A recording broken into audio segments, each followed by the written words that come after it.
Okay. Share. Copy link.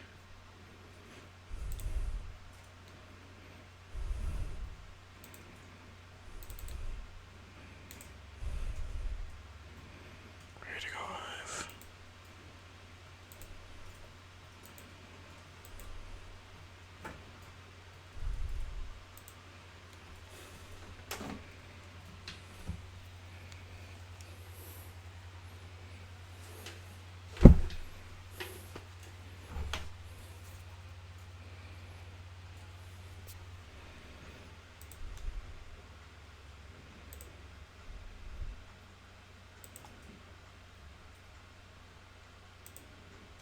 You stupid thing.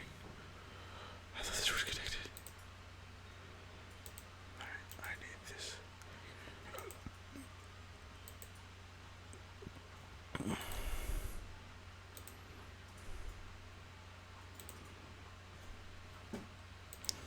How are you?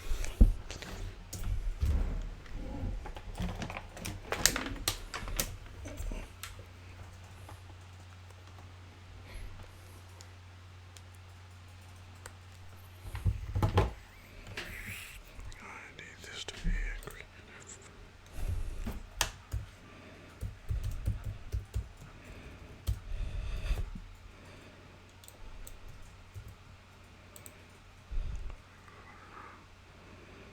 This is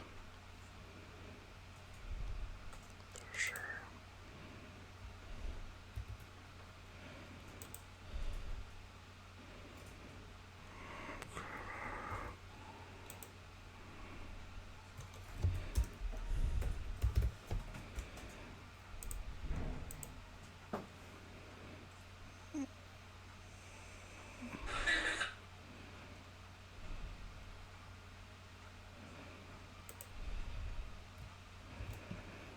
So that's happening. Okay. That's on.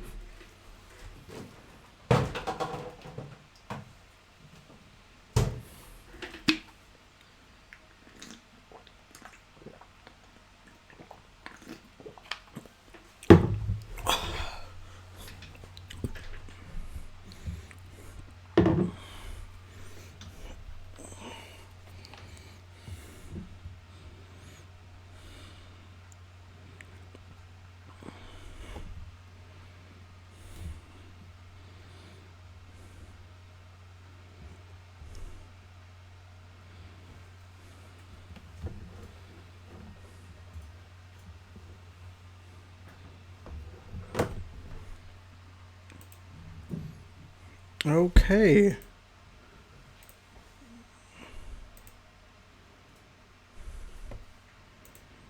So, audio's not working. That's a fine way to start this. There we go. Okay, audio's working again. Fix that.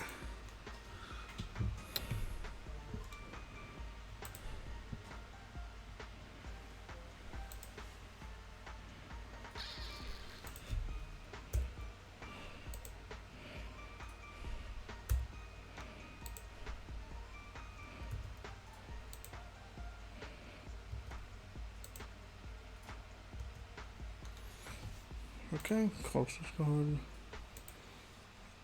Hello. Today has happened. It existed today. This is a day that this was one of the days of all time. One of them at least. Like, historians will look back on this day and it will be one of them. They'll be like, yeah, September 2nd, 2021. It happened. There will be no denying it in the history books. Because, like, why would you do that? Why would you deny that it's like a day? You know what I'm saying? I'm hungry.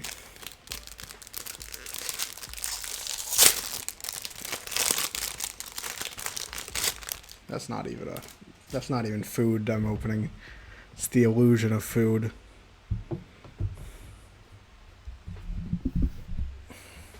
So how are you all doing today? It's 2022 for 2020. It's been a rough day, okay? It has not been a good day.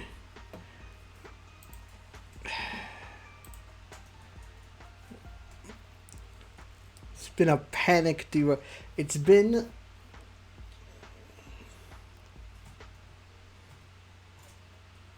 I didn't eat dinner. What was it? Alright, I ate at like... I ate at like 4:30, so it's not that bad, right? Like, some people would consider 4:30 dinner. But, like, to be fair, when I said I ate, I had, like, one breakfast sandwich. So, like, you know... Things didn't pan out how I hoped they would. But no, here we are. It's, My Sweet Zombie. Well, it's a video game that we've been playing. Let's start. Nope, that just starts it over from the beginning. Okay. Unless you want to hear about my day.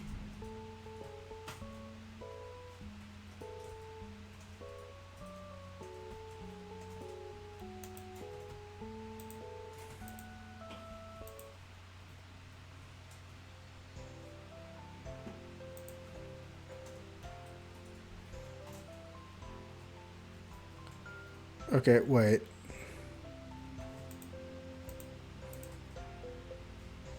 No, I've already been here. Did I forget to save?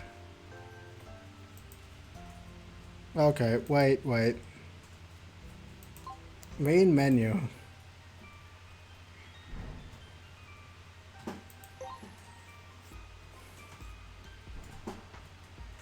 This is the latest one. But that's clearly after.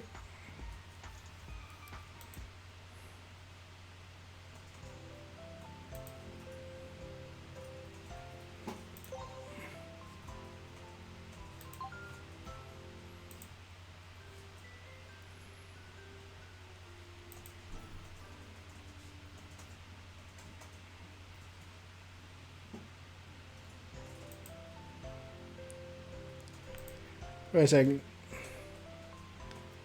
Okay, we already did this, too. Oh my... Did I lose my progress? Oh my god.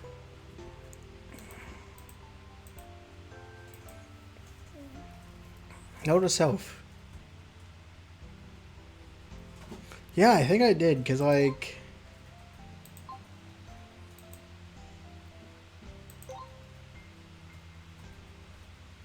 I'm pretty sure I've lost my progress, because, like...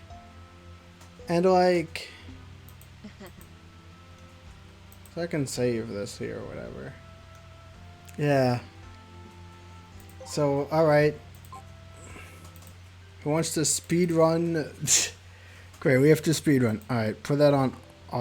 Oh, good, it does...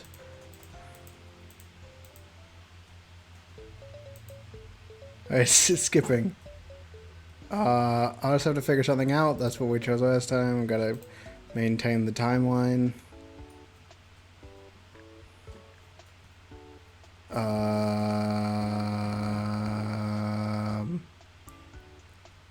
What should I do last time? I did the top one, right? Because I've been going full romance. Oh, great. Let me check. And now comes the best part of the stream. Philip realizes he lost his progress and has to check to make sure he's making the same decisions as last time. What everyone here came to watch. I'm absolutely certain of it. How to find this exact moment in the script.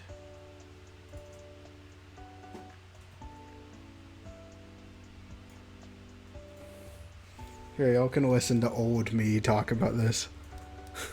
So that I can pretend I'm making content right now. I do it because he has done so much for me. I do it because it's the right thing to do and we're friends.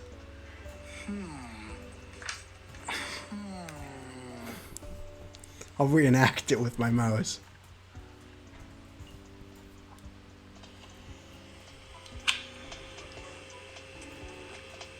I'm actually not sure about this one. Right? Like, I'm actually not sure.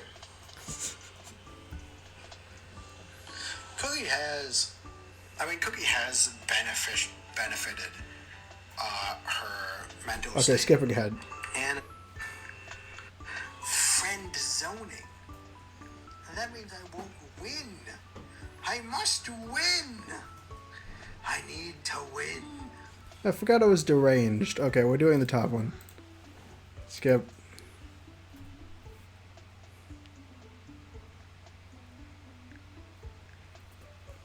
We definitely were not talking about Liam.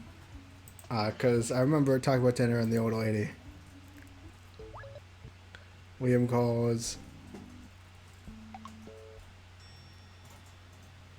Huh. Alright, quickly. Save. This is the first save.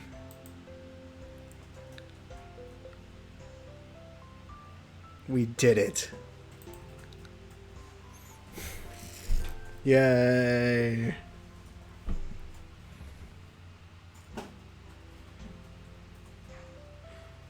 So yeah, I hope that worked. Cause like, does it remember other things I've done? Nope, wait. Nope.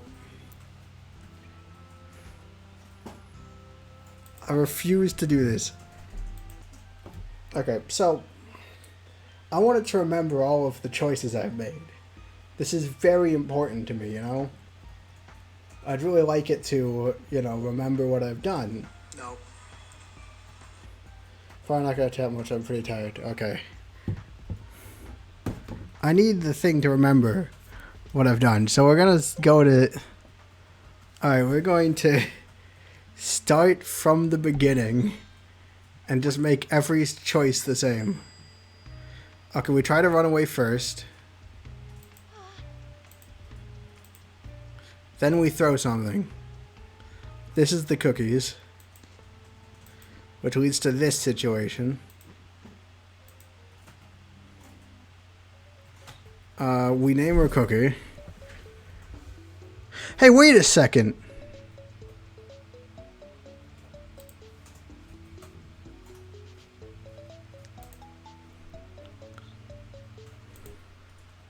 Alright, we're back.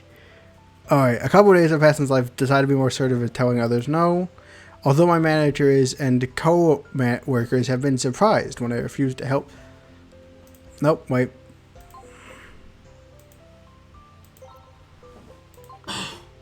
Chapter 4. Me and my zombie.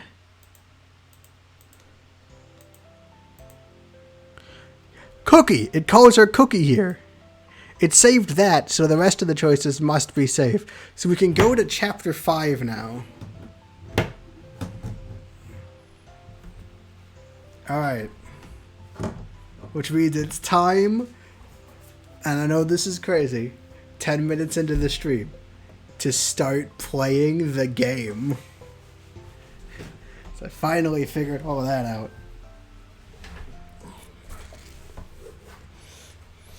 Also, we're saving before, like, every decision now, because, like, I need to save. I don't want this saved again. A couple of days have passed since I've decided to be more assertive in telling others no. Although my manager and coworkers have been surprised when I refused to help them at times, none of them had started thinking less of me for it. Some of them even praised me for finally growing a backbone. Which I'm not even sure how I feel about that. Good morning, Leslie. Morning, Sam. I don't get a face. Been busy. Not really. Kinda slow. Perfect. Oh, I have to show you the picture I took at the costume store. It was the absolute cutest. I'm totally going to wear this on Halloween. Really? I can't wait to see. And because of that, I now was having more fun at work. Even my coworkers noticed my change, and I guess it made me more approachable since some of them have been starting more conversations with me. It's amazing how much has changed in such a short amount of time. My home life, my work, and my relationships with others. Alright, I'm heading off. I'll see you when I get back, Cookie. Yeah. Well, I have to remember the voices. Okay, Cookie, what did I do for Cookie? Yep. Yep. Yep. Okay. Oh, good.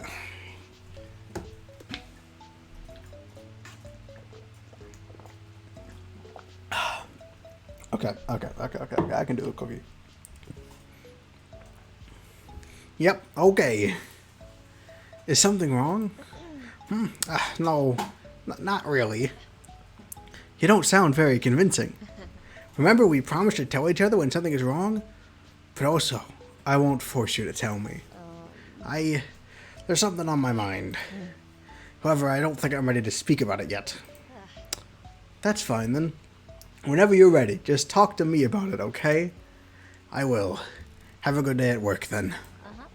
Thanks. Take care of the house until I get back. Wait. Cookie then walks up to me and takes my hand into hers before gently squeezing it.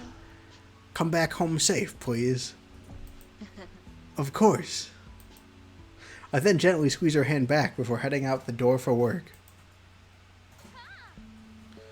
So I would totally recommend you playing it. I could bring a copy to work to you for. I could bring a copy to you for work tomorrow. Jane and I have been conversing more recently, mostly about games called visual novels. Don't know what that's about. Why did you play those? It's a refreshing change from her calling me to fix the espresso machine all the time. I don't know, Jane. So this game, Magical Academy Love Life, is something called a visual novel. But it's basically just like reading one? Why not just read a normal book then? Alright, this stream's canceled. Stream's canceled. We're gonna read a book. So next stream, bring good book recommendations for me to read on stream to people. Something which I'm not doing that. Because visual novels are better. Come on, Sam, give it a try. Well, I suppose it won't hurt. Yay. I think you'll like it. Playing Atoma games is a nice way to cope with being single. Really? So, I guess that's not a problem for you, since you're seeing someone on the side. What? Well, what? What makes you think I'm seeing someone? You aren't? I just assume you were. Since nowadays you've been so lively at work, there are other reasons to be lively at work. For shame. Besides, you always looked excited when you get off work, so I assumed you always go see your partner. Other reasons to be excited to not be at work. That doesn't mean that I'm dating anyone at the moment. So there's no one in your life at the moment? Ellipses. I knew it! Who is it? It's a woman. I met her like a month ago. She's become a very important person to me and has a positive impact on my life. And I may feel some attraction to her.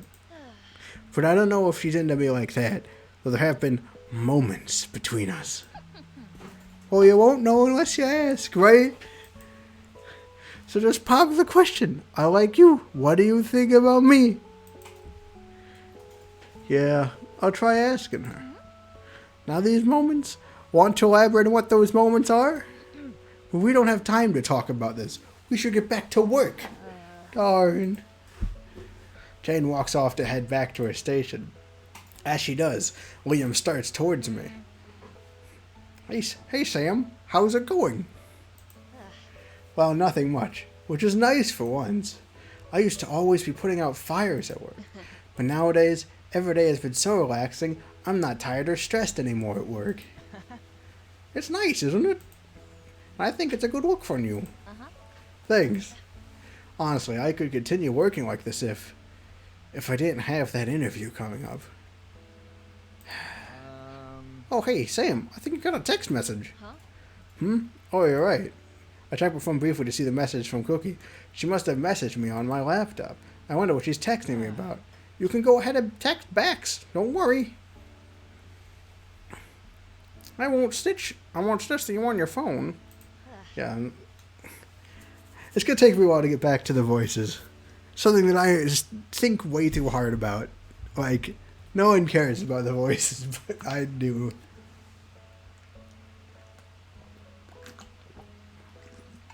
This is why I started the series without doing voices. But then it felt like then it felt boring, right? Like, every character. So, like, we're back to the voices, no voices debate. I do want to check what Cookie texted me, especially since she was acting a little weird today. But I am at work, and I was kind of speaking with Liam. It's not offering me the Liam choice. There's one choice here.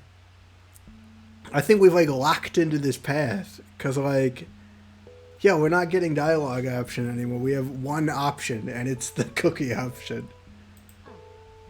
Thanks, Liam. I'll be quick. Take your time. We don't have that many customers right now. I go and check my phone to see what Cookie texted me. Hey, what time do you think you're going to get home? I raised my brow, but texted her back. Probably around 6. Why? Got it. Thanks. That's all she wanted? Weird.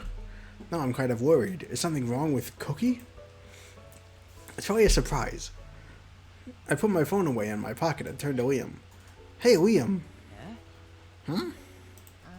You mind if I head home early today? Huh? No! No, wait! No! Oh. No, Sam.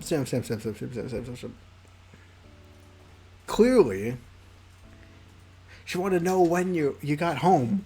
It's like a surprise. You can't come home early after you told her 6.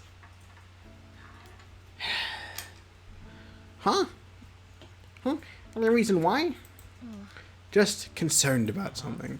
I don't have a problem with it. Just let me try and finish up whatever tasks I need to do in the back. Thanks, William. I appreciate it. Anytime. He then heads off to the back of the cafe. Cookie, what's going on? What surprise am I about to ruin?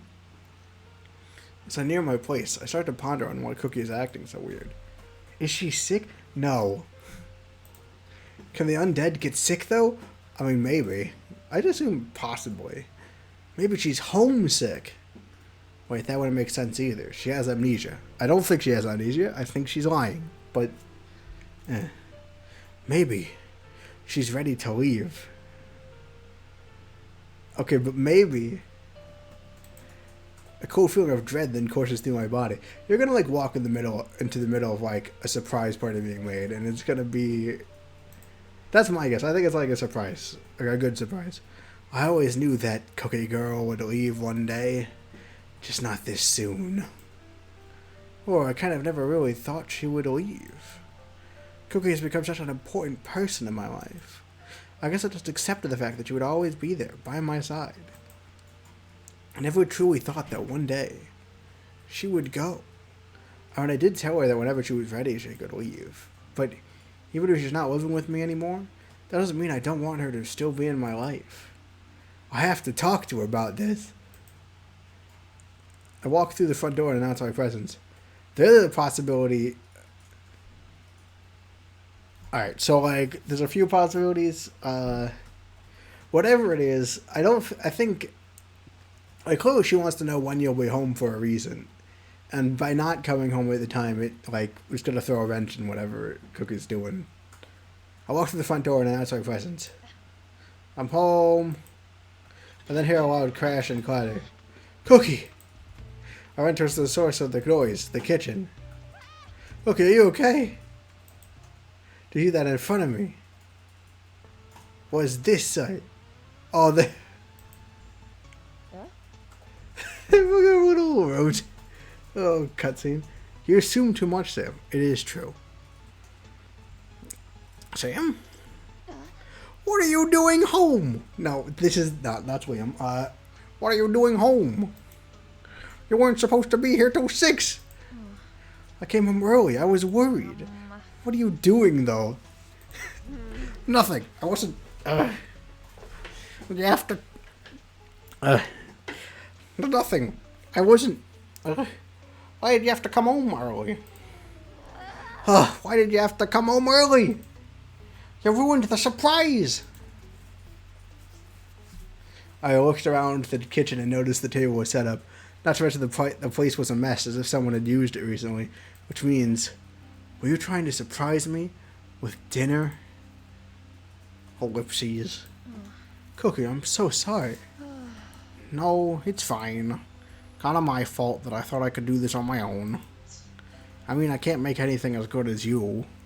All I could make was a stupid fucking spaghetti. It's not stupid. And honestly, even though the surprise is ruined, I feel really happy that you went and tried to surprise me with a home-cooked meal. Because it's the thought that counts. Emphasis on tried. Well, I still would like to try something you made. Why though? It's not going to be as delicious as whenever you make. Not true. Because knowing that you made it, I know it would be delicious no matter what. Well, I guess I can try and remake it. Pasta isn't that hard to make anyways. It's true. I have cooked pasta before. Who wants to ask me about my life-changing experience cooking pasta?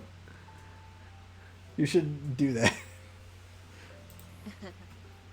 I've learned so much in my years of making pasta. I can't wait to try it then. Just go watch TV or something. I'll be done soon. Okay. Alright, dinner is ready. Great, I can't wait to try it. Just don't expect much, okay? I walk into the kitchen with Cookie to see the table set up and both our plates topped with spaghetti. Cookie, this looks amazing. We don't have to overdo it on the flattery. No, really, it looks super delicious. I can't wait to try it. Okay. We both take a seat at the table. I grab my fork and dig it into the pile of pasta. I bring the fork to my mouth and take a bite. Moment of truth. The suspense is killing me. Well? It's amazing. The best spaghetti I've ever had. I doubt it, but whatever. I really appreciate you making this. Other than my family, no one really has made a meal for me. I noticed how her covers were covered in bandages and stitches. I could tell she worked really hard in making this.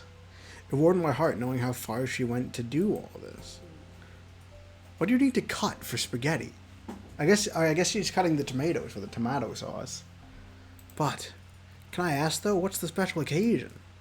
So I remember my earlier thoughts about cookie weaving. I clutched the fork in my hand. I wanted to thank you. Huh? For everything. For giving me a place to stay and feeding me. For teaching me how to cook and clean. For everything. I don't know anyone else. Who would do so much for a complete stranger? Most people aren't as kind and selfless and lovely as you. The voice is falling apart. So I wanted to find a way to repay you. And this is the only way I can think of.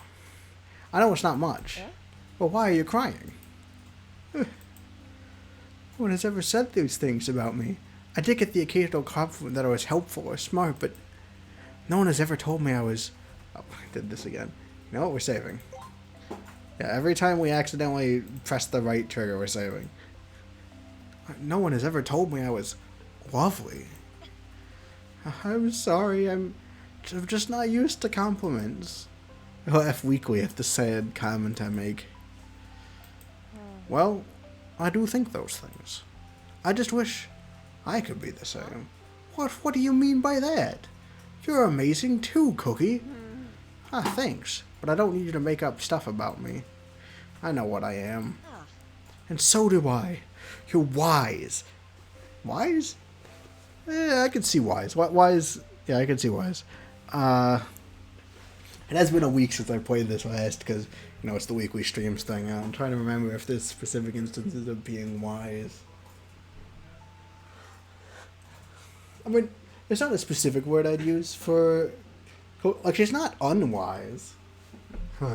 Anyway, wise, caring, and considerate. I'm so happy I met you. But you don't even know what I was like alive. How could you be so sure if I'm really those things? Maybe I was a different person than when I was alive. An awful person. See, I'm really certain that she remembers when she was alive. Even if you were, that wouldn't matter. I know what you are like now. And I would like you still, even if I knew you in the past. Sam. That's why I need to say one more thing, and it's important.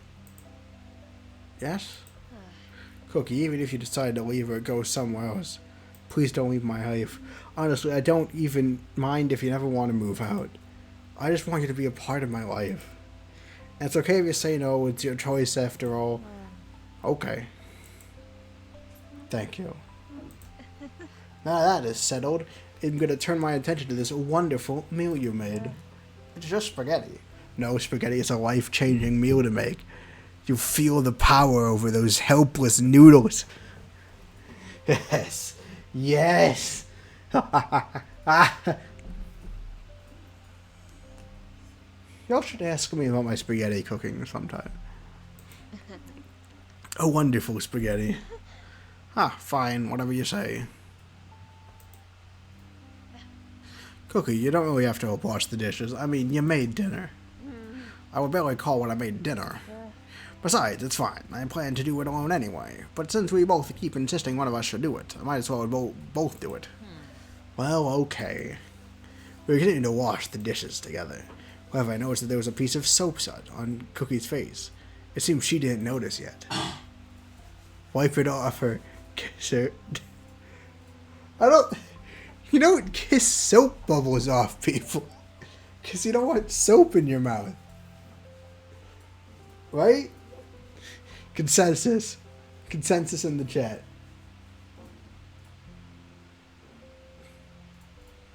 Like, would you, in a romantic context, kiss a soap bubble off of someone? Right, like, on a list of 1 to 10 on romantic ways to steal a kiss, soap bubbles. Put that, I'd like a ranking. We're gonna do the romantic option though. I reach over to Cookie's face and wipe the soap suds off with we're using our thumb. She looks at me in shock. I couldn't help but blush, realizing that what I did was quite intimate. You had something on your face. Did I? She then places her hand over mine, suddenly realizing that I never took that hand away from her face. Is there anything else on my face? She looks up at me with anticipation. I suddenly feel bored. A very pretty pair of lips. What do you want to do with them? I feel the blood rush to my head, my face reddened with embarrassment. That's what I thought. Yes. I guess this makes more sense. Fine. And I still say what I'm actually thinking. I'd like to kiss them. She smiles up at me. Then go ahead. I caress her cheek, stroking my finger down her face before pushing a piece of hair behind her hair. I slowly begin to bend over. I forgot that Cookie is shorter than us. Just because, I don't get that from the pictures. I forgot that Cookie was shorter than us. I slowly begin to bend over to bring my face closer to hers. She was so much smaller than me, and our height differences were more apparent with us standing next to each other. I mean, that's not really shown here because, this is a blank screen, but, Yet despite that, I still felt my face inching closer and closer to hers until I could almost feel our lips brush against each other. But I guess Cookie got impatient as she then pushed her lips against mine, closing the distance between us.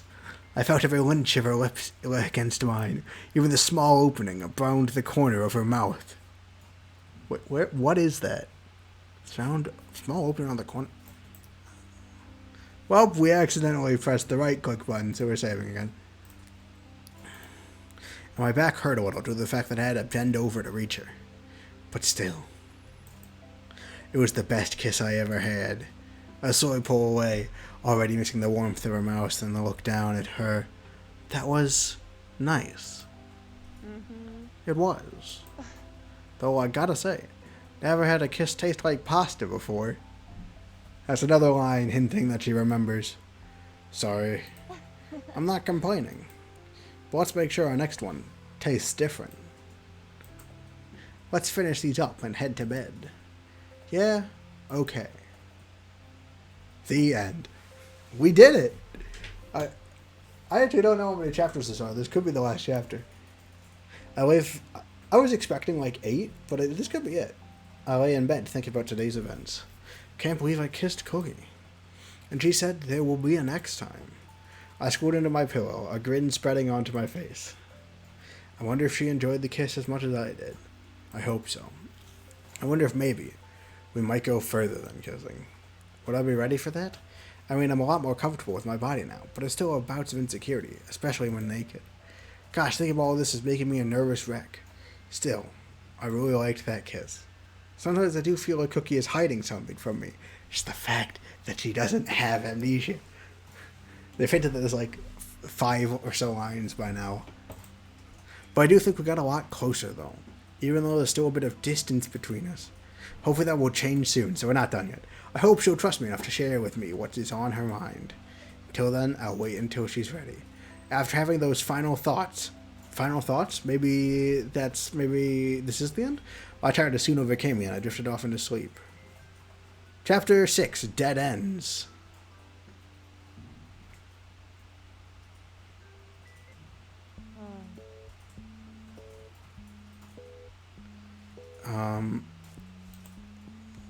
Yep, we're gonna save this. Heading off to work. Cookie! Huh? What are you doing here in our house? What's with that response? I turned my gaze away from her. What response? That one. Also, now you're not even looking at me? Is this about the kiss last night? You can't act like this every time we kiss, you know. Sorry. You'll have to get used to it eventually. So have they kissed multiple times at this point? Or is this like preemptive? Alright, if we're going to kiss more means that this is probably still right. This is right the next night. If we're going to kiss more. Right. How about us practice? I give you a goodbye kiss. I am... Relax, I'm just teasing you anyway. Oh. Mostly. Take care, though. I will. I'll be back home soon. Bye. I leave the house. She's concerned. It was a relatively slow day at the cafe, and this moment I was chatting with Jane about a game she was playing. Oh, that's this huge twist. You won't see it coming at all, I promise you. Is the twist that she actually doesn't have amnesia? Because, like, then I've seen it coming. I saw it coming last stream, too. Then maybe I should give it a try. I totally recommend it. The lights out at the end of the sea is so good. Is that it? Could someone in the chat research whether or not that's a real game or not? Hey, Jane, go ahead and take your break. Oh, okay. See you, Sam. Enjoy your break, Jane. So, having fun? Yeah, it's been neat talking with Jane. Honestly, I'm happy to hear that. As long as she isn't pestering you anymore about broken espresso machines. No, not anymore. Then good. Just when the bell signaling someone has entered the cafe rings. Welcome in. And at the entrance, lo and behold, it's... Hey. Hooky, what are you doing here? You're usually not up this early, too. I got bored at home, and I couldn't really sleep again, so I came here. But are you sure it's okay for you to come here? It's fine. Besides, I wanted to come see you at work. I mean, if you're fine with me coming to see you. Are you bothered by me being here? Despite the face mask, I could hear the insecurity in her voice. No, I'm happy to see you here, actually. Oh. Okay, cool. Cookie? Oh, yeah. Just that I heard that Liam was standing next to me this whole time. Liam, this is Cookie, my friend. Liam raised an eyebrow at the name, but didn't say anything else, fortunately. Nice to meet you, Cookie. Nice to meet you, Cookie.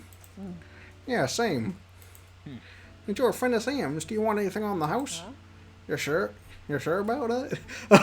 Doing these two back to back is hard. You're sure about that? Liam, you don't have to do that. I can cover for her. I don't want you to get in trouble. Nah, it's cool. A friend of yours is a friend of mine. Also, it's not like I get a shit if I get into trouble. I like this guy. You too. So what will it be? Give me the chocolate croissant, the cinnamon roll, the banana nut bread. Cookie then continued to order every sweet bakery item from the coffee shop, and with every item she asked for, William's eyes grew wider in shock.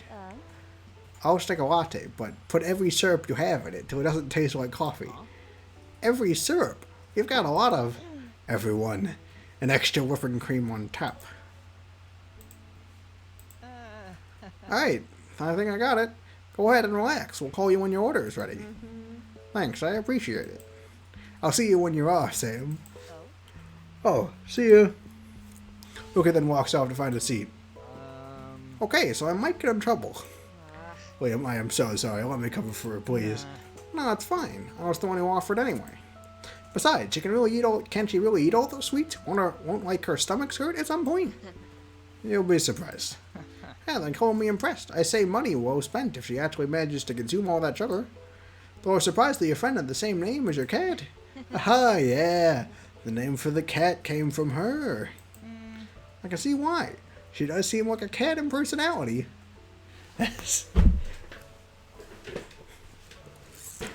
Right? We both laugh at this exchange. But hey, since your friend came to visit you, would you like to leave work early to go hang with her? Huh? Are you sure? Yeah, I mean, I'm already getting into trouble for giving away most of our product for free. What's one more thing? I mean, it could be the difference between you getting fired and not getting fired. Like, are we sure you want to do that? I mean, in theory,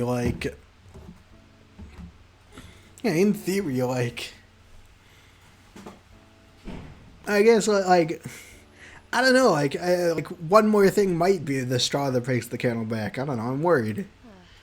I don't think you should have that attitude. Yeah, Sam agrees with me. But there's no other options. We're on the cookie route for sure now. Really? Are you sure? Of course. Besides, what's going to happen in the last 15 minutes of your shift anyway? Thank you then, Liam. I'll go clock out then. Alright, have fun. After clocking out, I quickly take off my apron and rush over to the seating area where Cookie was.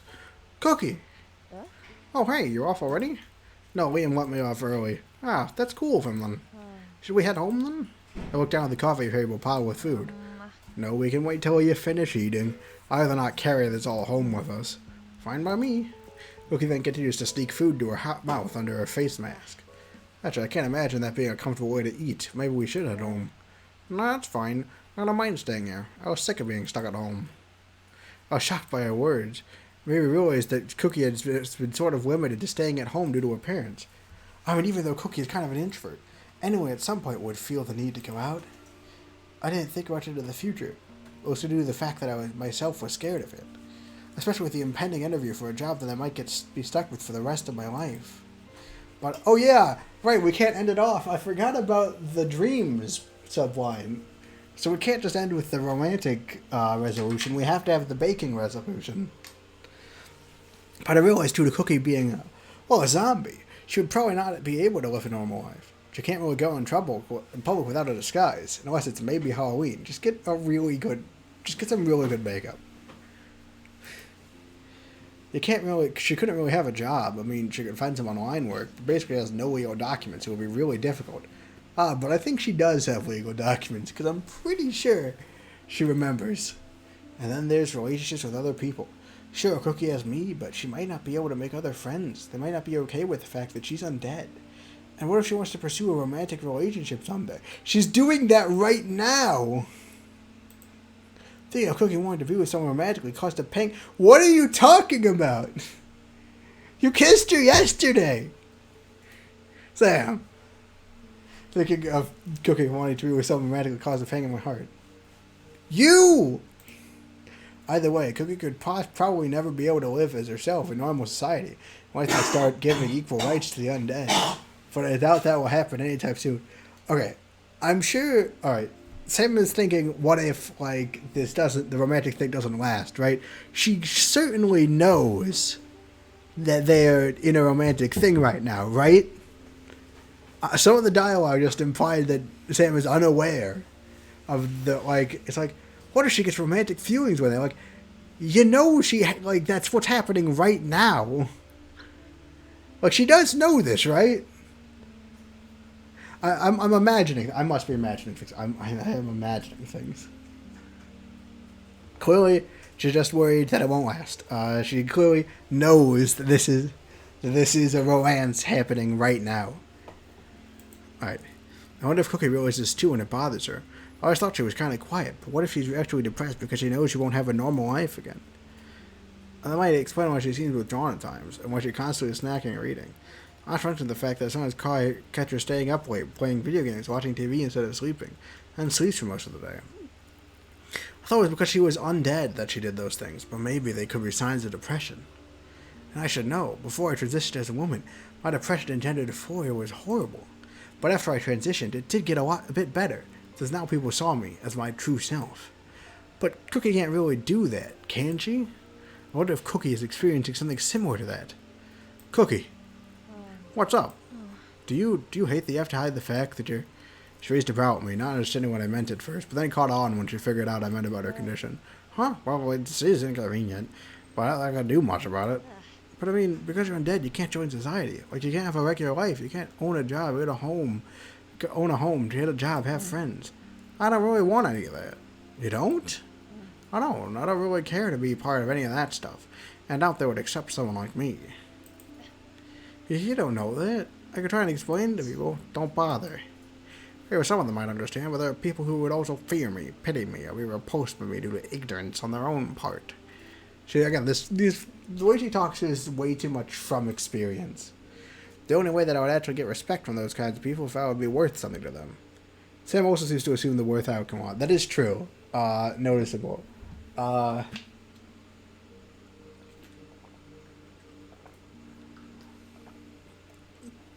But I would say, that is true. But also, like, so I can buy her seeing the, like, being like, this can't last, it's doomed to fail, like, her being, like, afraid that the relationship is not going to last. But, like, she has to know that, like, they're in a romance right now. Because they kissed.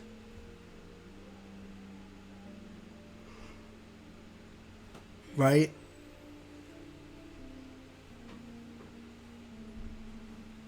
That's, like, yeah. You know, you're probably right. I'm probably just seeing things. But, like, you know. Hello, everyone. Welcome to My Sweet Zombie, Mr. Violet the Color.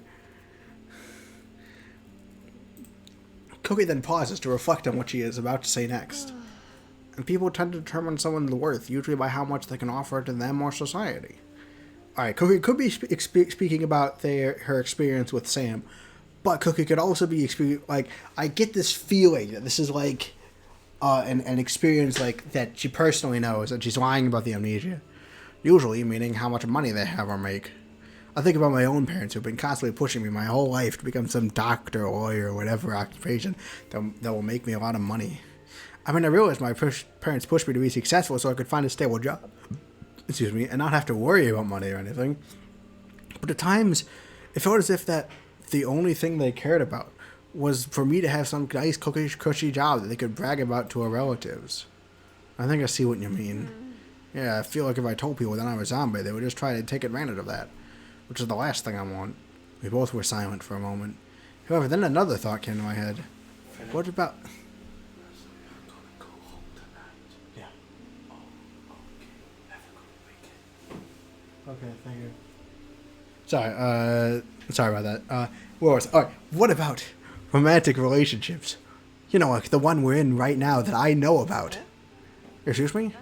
Oh, I mean, I know you said you don't care to have more friends. But what about, like, avoid... Sam! Sam!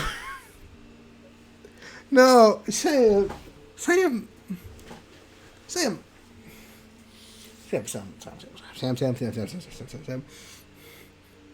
How? You...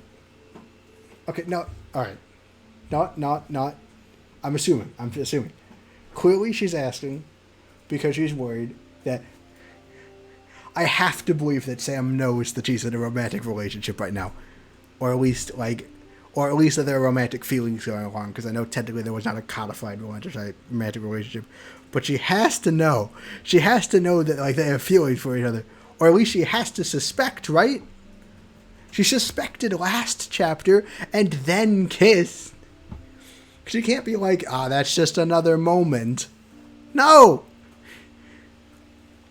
Look, I have to believe that Sam is not being stupidly oblivious, and I have to believe that she's just being pessimistic, because otherwise my mind will explode. What about... Or girlfriend? Or maybe even neither? Actually, Cookie, do you know your sexuality? Or do you forget because of your amnesia? This is too personal to ask as well. That's fine. If you're asking if I'm straight or not, I say not. I'm mostly attracted to women. But not like I can't be attracted to other genders as well. Also, we can't... I do not... I feel... I don't know. I feel like labels like pan, bi, or lesbian don't feel quite right to me. I guess I'll just say I'm queer for now. Nothing opposed to others using labels, though. I see. Well, since you shared, I'm pansexual and a trans woman. I see. Then you probably understand the labels part. I'll give a sardonic laugh. Too much, unfortunately. It's part of the reason I don't tell anyone. None of their business anyway. But since you asked earlier about if I wanted to start dating other people, not really. I know it's the emphasis you put in the word other, which means she didn't want to date others, but I'm not others. So does that mean so then did she mean that she might want to date me? You've already kissed!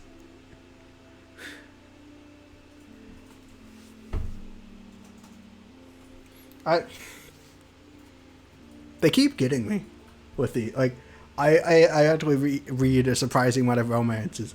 And, this has happened to me before, right? Where I'll read a romance, and I will be surprised, because I thought that, they'd gotten past their obliviousness some, chapters ago, and then I never realized she's trans. That's cool. Yeah, it is cool. I remember it was, I saw it on, a post somewhere, so I already knew that going in, though.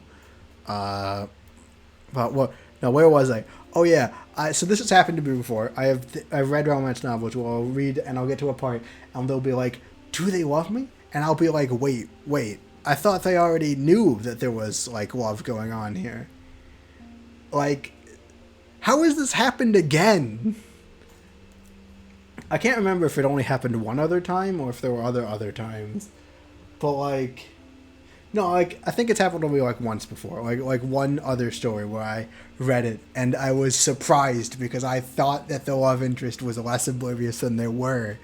I thought the protagonist was less oblivious than they were, and I was just shocked when they started being like, "Does this mean love?" And I'm like, "Wait, I thought you knew." This has happened twice. But this one, I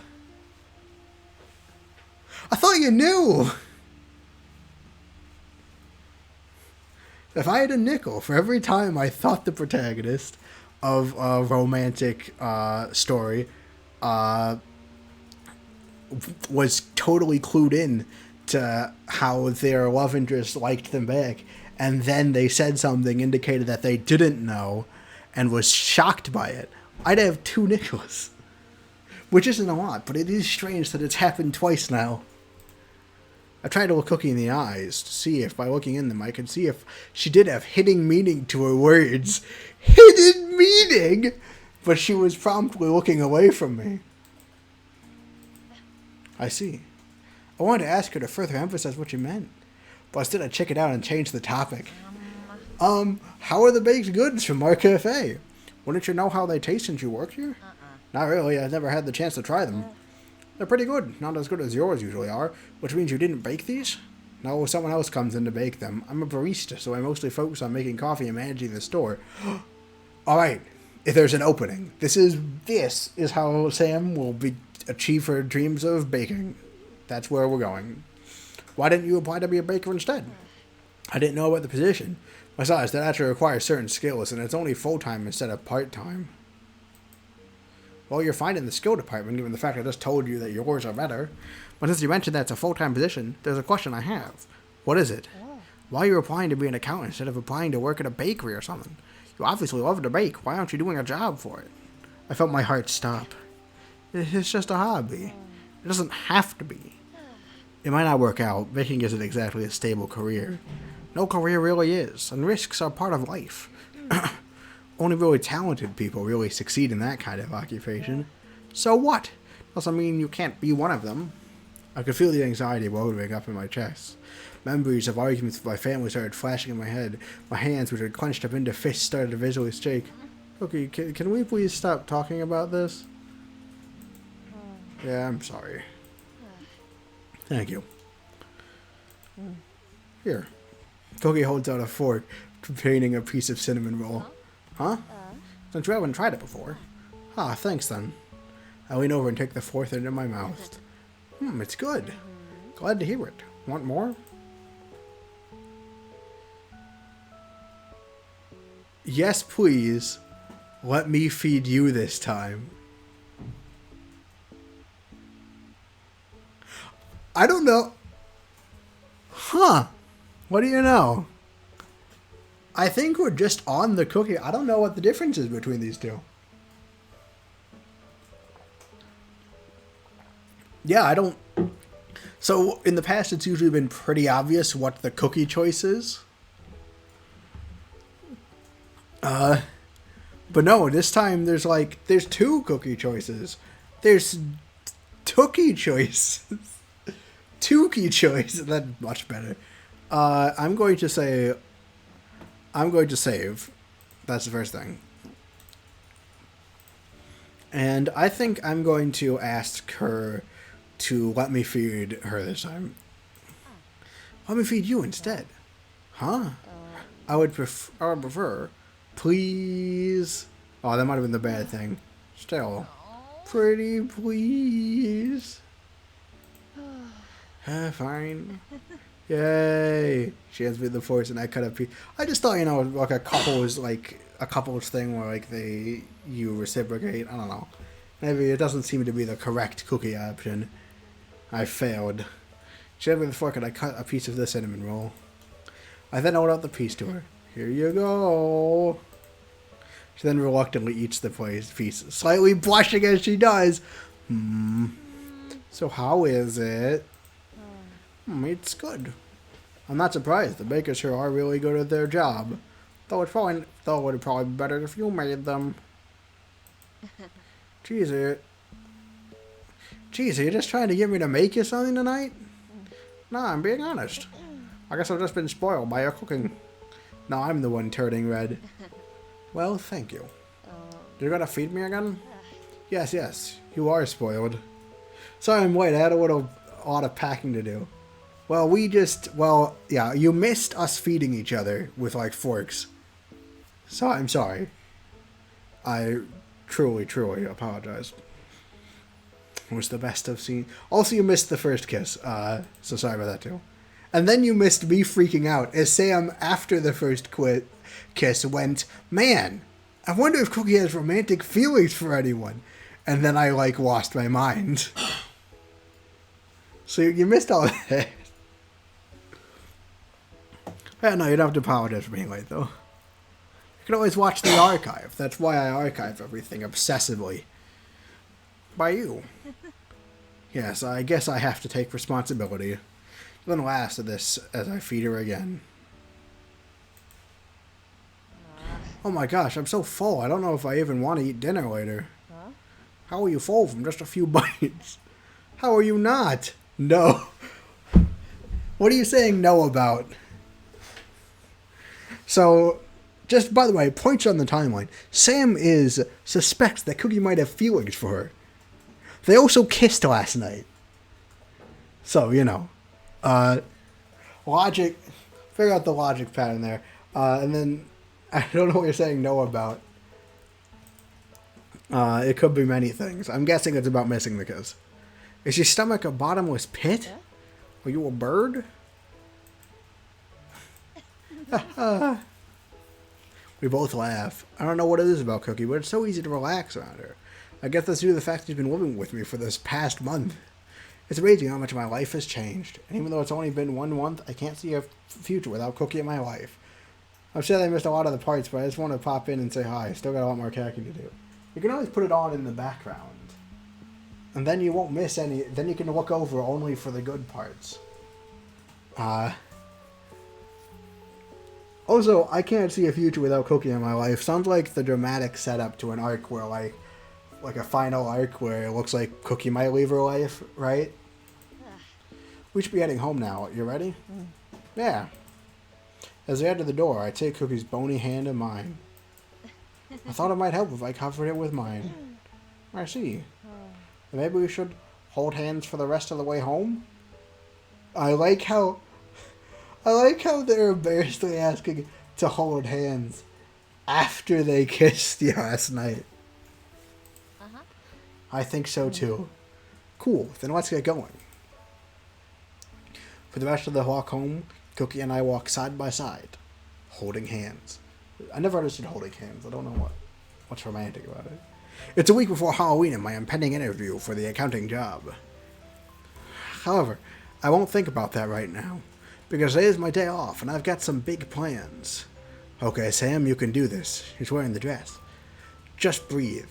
You've been practicing in front of the mirror for days, and you've even consulted Jane and Liam for advice. You're ready. I step out of the room and approach Cookie on the couch. Cookie, I'm well. Would you like to go out somewhere together? For what? I'm like, for fun, you know? Like a hangout? Sort of. Oh my god. Oh god, I'm losing it. Maybe I should just say it. Cookie stares at me, suddenly noticing my outfit. Like a date? Yes. Yeah, alright. Hold up, let me get changed. Why are we here?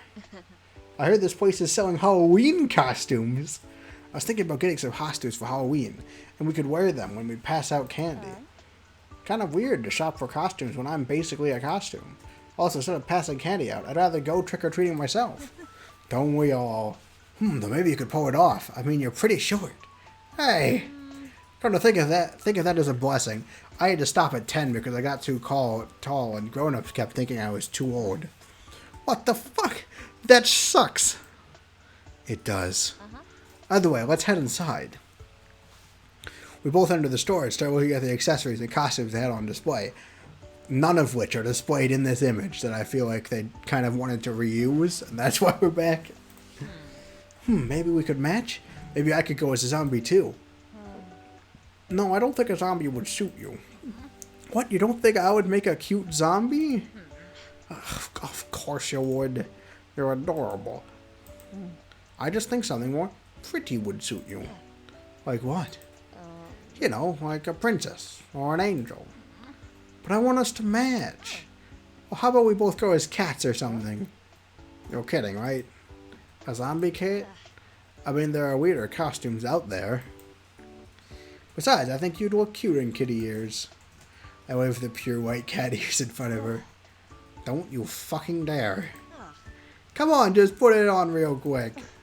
You can try and put that on me. Fine, I will. Cookie and I then got into a struggle. Just 1 minute. I'd rather eat vegetables. With me pulling so hard on her arm and her doing everything in her power to get away from me, the arm comes off. Then with a loud pop, the next thing I know, Cookie had fallen face flat to the ground, and now in my hand was her bony arm. Ow. Cookie, get up quick. What? She then sees her arm in my hands. Oh, fuck. Hurry and probably put it back on you. Mommy, so it is arm came off. This? No, it's from the store. I then wave it around. See, totally fake. Hey, be careful with my arm. Shh. Everyone should be able to go trick-or-treating regardless of age. That's true. Give me your candy. I grab Cookie and drag her to the fitting rooms with me. After grabbing a room for both of us, I had helped Cookie put back on her arm. How is this even attached on? Magic? Cookie then moves her arm around to see if it works. It looks like it's working fine. That's good. But I think I lost 5 years of my life from that. Can you believe that? What if someone thought it was an actual product and asked where to find it? Or if the store guy saw it and started wondering where did they start selling fucking skeleton arms? God, I hope that kid won't be traumatized or anything. Hey, that's for his mother to worry about. Hope you can afford therapy. We both have one last giggle at that. How about we keep looking? Sure. We then spent some more time looking at everything in the store. Even Cookie began to have fun despite her initial reluctance to shop. Once we were satisfied with everything we got, we headed to the register. Would you like a bag? Would you like a bag? No, I'm good, thank you, though. Alright, Cookie, I'm ready. Huh? Cookie was nowhere to be seen. Where did she go? I searched around the store for her, but I couldn't find her. Maybe she left the store? I headed to the exit before being grabbed by an employee. Hold on there. You need to pay for these. Huh? You heard me. I saw you acting suspicious. You were trying to shoplift those. What? No, I wasn't. Alright, I'm back. Cookie, there you are. I was looking for you. Where were you? Bathroom. She then noticed the employee got in my hand. What's going on here? Are you with her? I am. What's going on? Your friend was trying to shoplift these items. They're not in a bag. I didn't. I paid. You think someone trying to steal would just take items out in the open? Sam, you still have the receipt? Oh. I dug in my pocket and pulled out the receipt. See? Oh, I should have just pulled that on the first thing. Oh, don't you say that now. You're kidding, right? That's what you say? Aren't you going to apologize to her for accusing her of theft? She was the one acting suspicious. That's not true. No sales associate. Wait. Sales associate. Give me a few seconds. I got to look this up. What exactly is the job of a sales associate? Sales associate. Best possible service to every... A sales associate is responsible for providing the best possible service to every customer. They will work closely with customers, determine their needs. Is this a minimum wage? Oh, yeah, salary.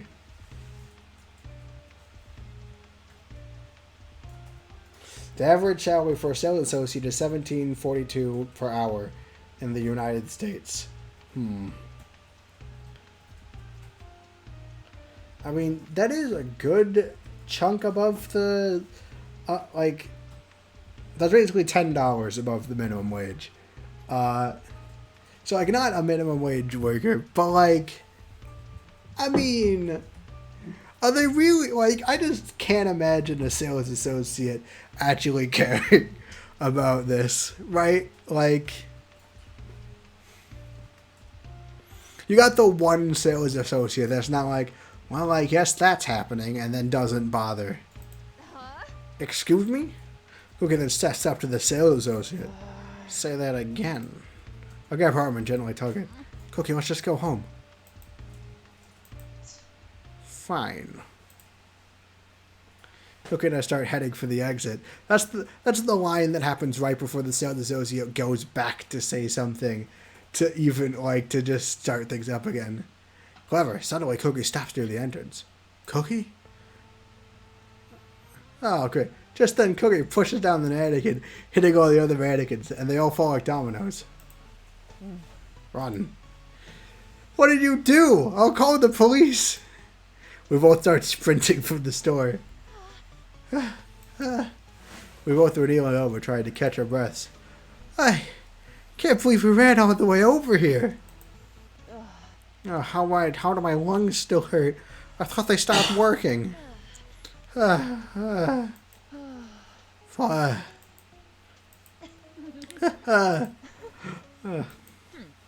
you see her face? I can't believe you did that. She was being a bitch. She deserved it. As a retail employee, I feel her pain. But at the same time, I think you're right. But also, I just can't imagine a retail employee caring about someone shoplifting. But no. Besides, no one speaks to you like that. Not on my watch. Thanks, Cookie. Yeah, no problem. But after all that running, I need a drink. How about you? Yeah, I could use a latte. You want to head over to my workplace? It's not far off from here. Sounds good. Go ahead and grab us some sheets. I'll grab us something to drink. Alright, Sam, have you started making plans for buying a cat to act as a cover? As Cookie heads to the seating area, I've approached the registrar. Hey, Sam, you're not working today. What are you doing here? Oh, well, William then looks behind me and sees Cookie. Heh, I see now you're on a date, huh? Yes. I am able to recognize this now. Sam is on a date? Dios mío. Where the fuck did you come from? With who? Oh my gosh, is that her? You're so cute and small. I totally ship it. Jane, please don't be so loud. I do agree with Jane. You two make a cute couple. Right? We aren't even dating yet. How? How are you not dating yet? How? You're on a date right now. Is my concept of how romance works off? Like, do I just not understand this? Do I not understand how dating works? What? Really? What's the hold-up, Sam? Also, what are you talking about? You said you were on a date. Why haven't you asked her to be your girlfriend yet? How has this happened? It's complicated, and also, I must be missing something, right? Like, there's got to be something. Like, I must have some misunderstanding of how relationships work, right? Anyone want to, like, verify this? Am I going insane? What's so complicated about it? Just go, hey, babe, want to go out? They did that. They did say, do you want to go out? And then they went out, which is what's happening right now. Sarah's probably shy. She might be waiting for her to make the first move. Make the first move? We're on, like, the second move at least. Is this a dating sim? I don't know. I don't know if this is a dating sim. Okay, so here's the thing, right? Here is Jane, side character, saying, Sam's probably shy. She might be waiting for her to make the first move. Sam's the main character in the left. I gotta explain this to you, Wellvent Gaming. Sam is unsure. Sam is talking about how she's not girlfriends yet with Cookie, even though she wants to be. She's bemoaning this while on a date with Cookie.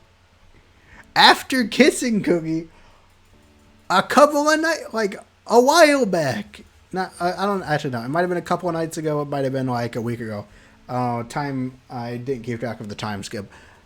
It's like, now what I'm trying to figure out is like, so in my head, I thought all of this came after you like started to date. Like you get the status of being like dating, right? But apparently this is coming before the status of date. Like this is an official date. They clarified it.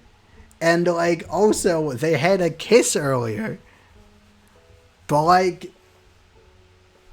apparently it hasn't happened. Am I missing something? That's the question, right? Like, what am I not figuring out here? Or is Sam just, like, you know, right? Like, they're already dating, right? They're literally on a date. Being on looking at grammar, they are doing a date right now. Therefore, they are dating. Seems about right. Wait, my version of events or the game's version of events? Which seem about right? Oh, I see. Can I just please order my drinks? Maybe this is me being cynical, but I feel like People often cast skepticism disproportionately on minorities. The sales employee may have seen a masculine-looking woman and cast suspicion off of that. Ah, that's true. You know what? That's a good point. They're already dating. Thank you, Event Gaming. Thank you for clarifying my insanity. Yours. Thank you. Oh, thank goodness. Oh my goodness. I'm not insane. Okay. I mean, I am insane, but like, not like this. But no, that's a good point, Galaxy Wolf. I did not think of that. It's an excellent point. Alright, yeah, no, that, I suppose that makes sense. Anyway. Oh, right. What do you want? And here you are. And here you are. I'm sorry, whenever I hear it, here you are, I can't stop hearing the voice. And here you are. Thanks, Liam. I'll see you guys at work tomorrow. See you. I thought I had to where Cookie is. And good luck with your date. I choke on the air. We're rooting for you. Please, like, I'm not sure how you haven't succeeded yet, but I'm sure you will. Like, the cards are stacked for you, in your favor. Great, now every customer is now looking at me. I approach Cookie and place our drinks in front of us. Thanks, your friends are loud. They are, but they mean well. They're really good friends. That's good. We'd each take sips from our drinks. I had a lot of fun today. Yeah? Me too. I was thinking when we get home, instead of making dinner, we could order some pizza and watch a movie. Kind of like the first night you came here. I would like that. Just then I hear my phone buzzing. Oh, sorry, hold on. She was calling me. Oh, it's your mother again. And it was my mother. I knew it. Mom, not now. I mean, okay, if Mom is in the chat, yes, you can do whatever you want now. But this, I'm talking about this reason. Press the end call button and put my phone away. She'll get upset at me for that, but I'll just call her tomorrow and apologize. Who is that? Oh, just my mom. Oh, some face you made. You and your mom don't get along? I saw my friends at a gazebo at summer camp eating with another couple and saw they had a third wheel but didn't have one themselves, so I became that third wheel. What? I saw my friends at a gazebo at summer camp eating with another couple and saw they had a third wheel but didn't have one. I spelled wheel wrong. Okay, I figured that. All right. Alright, so saw my friends in a gazebo at summer camp eating with another couple and saw they had a third wheel but didn't have one themselves. So they didn't have a third.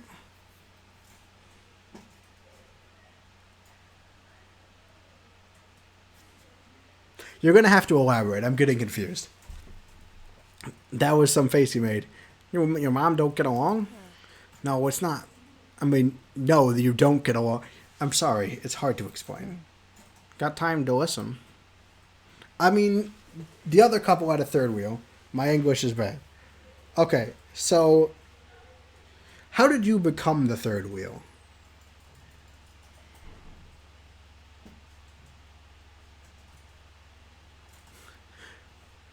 Or like you had a friend. Okay, I think I got it, right?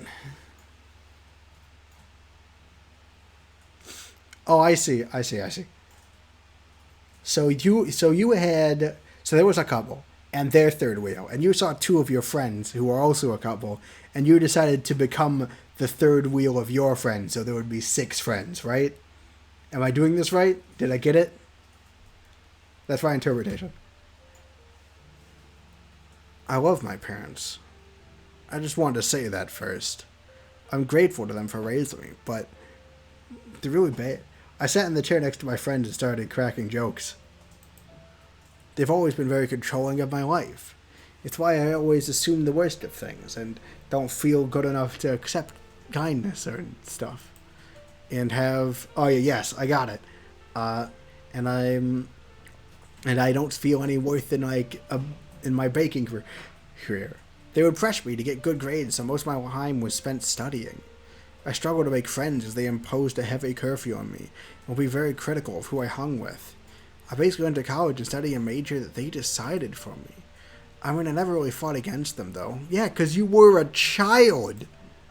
I guess it just felt natural to me to do whatever my parents wanted since they raised me. And I was so scared to disappoint them. But when I was in college, I started seeing others pursue things they were passionate about, or joining clubs and having parties that I couldn't do since I was so focused on getting my degree. I just felt that I missed out, and I swallowed, a feeling in one in my throat forming. I started to hold it against them for making me miss out so many things in life. I know it's horrible to say that, especially when my parents did all of that to make sure I lived a good life. No, I don't think it's a horrible thing to say that. It isn't horrible to say that. Yeah, Cookie agrees with me. You have every right to be upset. Even if parents do stuff they believe was right for us at the time, doesn't mean we can't be angry or hurt by their actions. Being a parent doesn't excuse the things they did that hurt us. Thank you. It was strange how I needed to hear that from someone. I always felt ashamed of the fact that I held a grudge because my parents were being so controlling. But hearing someone say that what I felt was natural, even warranted, it felt as if my heart was lighter. My mother recently set up an interview for this job that I'm not really sure I want to do. It has a good starting salary and benefits plan, but I'm just not sure if I want to be an accountant. I just don't know if I'm hesitant because I actually don't want to do it, or if I just don't want to follow what my parents tell me to do all the time. Maybe. Hey, you said around college is when you first started realizing how you felt like you missed out on life, right? Yeah. If you had the chance, what do you think you would have pursued instead of accounting? There it was. The question I was too scared to ask myself. Is this a lesbian relationship? Yes. But here it was in my face. And even though I couldn't give an answer back then, with Cookie here by my side, I could no longer deny what I've always known inside. I would have wanted to try studying pastry arts. Is that a real degree? Like, this is undermining the story I know to do this. I just have to know, because now I'm wondering. I'm looking this up. Pastry arts degree. Yes, you can get bakery and pastry arts degree at culinary school, as I see. I wonder if they have a degree at I was gonna say my college, and then I realized, oh wait, then people will know where I am. I was like, well, good thing we made it out of that one. Narrowly avoided that one.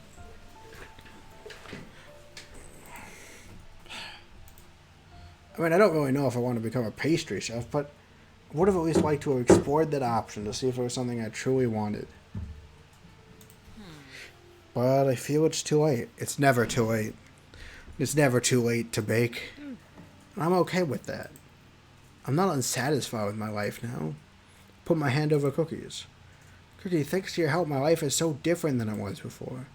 I've become better at handling stress. I've learned how to communicate and rely on others, and I've been more considerate of my needs. So please, don't look so sad. I'm happy with how life is right now. I squeezed Cookie's hand. How about we head home, though? It's getting dark. Okay. We both leave the coffee shop and say goodbye to Liam and Jane. Cookie and I make our tread home. That's right. I'm satisfied with my life now. I don't need anything else, right? Can you pass me a slice, please? Cookie hands me a plate of pizza. So what movie do you feel like watching? I don't know, maybe something different this time than the usual cheesy horror movies. Not that I don't enjoy a good slasher film, but I'm in the mood for something else. Same, Oh, I think I have a movie we could watch. It's still kind of horror, but not really. Is it a rom horror? What is it? It's called Cold Hearts. It's basically a zombie romance film. Analogy. I wonder why you want to watch this. Basically, the zombie guy and girl meet during a zombie apocalypse and fall in love despite both sides being against it. Also, wait, is this a real thing too? Could someone look up? No one looked up the last time, but this time could someone look up whether or not this is a real property? I'll go.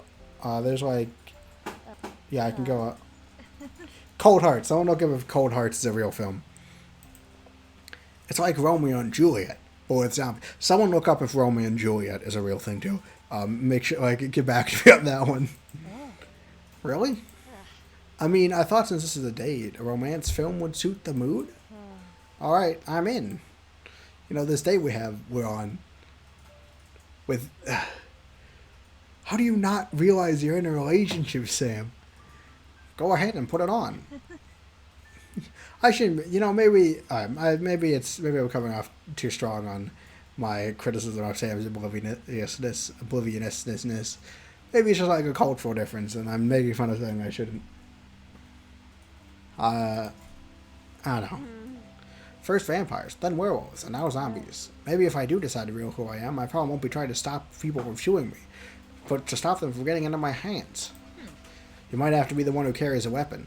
Though I do wonder what's the trend of wanting to romance non-human species lately. People probably want to romance monsters instead of other humans because humanity sucks. Well, sometimes. We both laughed before continuing the movie. Soon we were near the end of the film. The characters had escaped impending doom and were now sharing a long, heated kiss. I shuffled in my sheet, feeling awkward now from watching the steamy scene, and then I feel Cookie's hand on top of mine. I look over to Cookie to see what she might be thinking. Her face didn't show anything, but her hand continued to be on top of mine. Summoning up all my courage, I moved close to her so that my legs pressed against hers. I shakily grabbed the streams of her shirt and tug it. She turned her head to me, now noticing how our faces were now mirroring apart. We both stayed quiet, simply staring into each other's eyes, both of us afraid to break the fragile silence. Cookie finally breaks it. Hey? I want to kiss you. Can I? Please. Since we were both sitting on the couch, our height difference didn't affect Cookie's ability to gently push my hair behind my ear before cupping my face. Her face steadily got closer to mine until I could feel her not hot breath against my mouth. And then I felt soft lips pressed against mine. I could feel my heart soar. It was even better than I dreamed. Wait, what do you mean it was better than you dreamed? You already did this. Maybe this is a particularly good kiss, I guess. Yeah, I'm surprised. Like then you dreamed, or then last time this happened. Yeah, I'm leaving it alone. It was even better than dreaming. Despite the nervousness I was feeling, I was on cloud 9. Cookie then pulls her lips from mine, and I feel myself take large, deep, heavy breaths, indicating I forgot to breathe during the kiss. Is that a thing that happens? Like, do you forget to breathe during kisses? You're dangerous. That was nice. It was, but I still want more. Oh, no.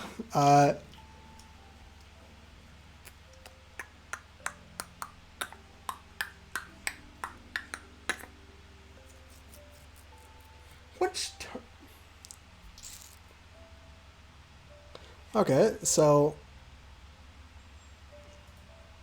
we have an option here.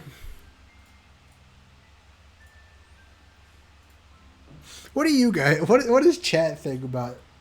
Whether right? Because I mean, like, you know what? We're saving. First off, we are saving here. Philip, consider this carefully. Okay, I am considering this carefully. Yep, alright, I'm reading the itch.io page. Give me a few seconds. Like, alright. Okay.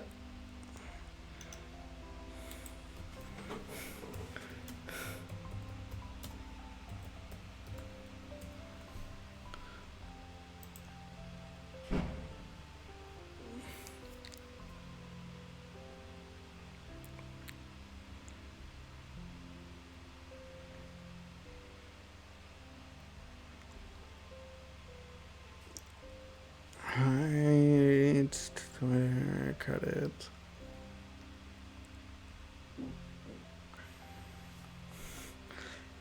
It says we'll see some underwear nudity. Now I gotta look up what underwear nudity is. Although I have a guess.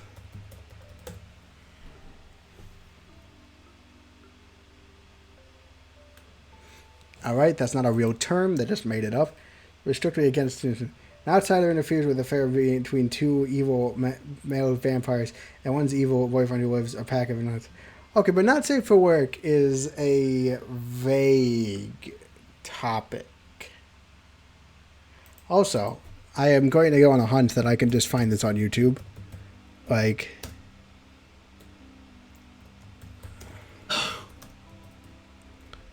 alright, I'm looking it up. I think if they could take a channel from this, pick the smart option. I mean, like, I don't know, though, because, like, that's not YouTube. Alright.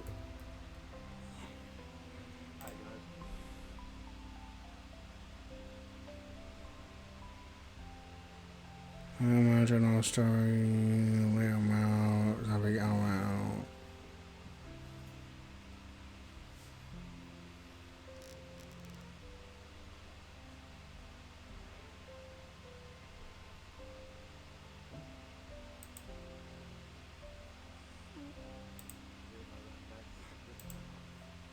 New shit. Well, it's not technically new today.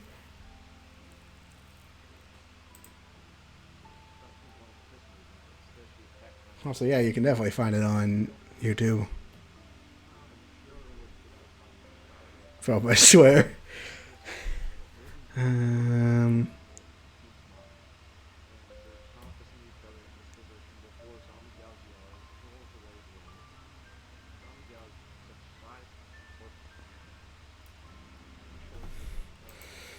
Fine. Oh no, someone's saying the opposite. Temptation? I mean, it is on YouTube. I looked it up. As one does when they reach moral dilemmas. And, like, if I don't do it, then I'm missing content. And it will bother me forever.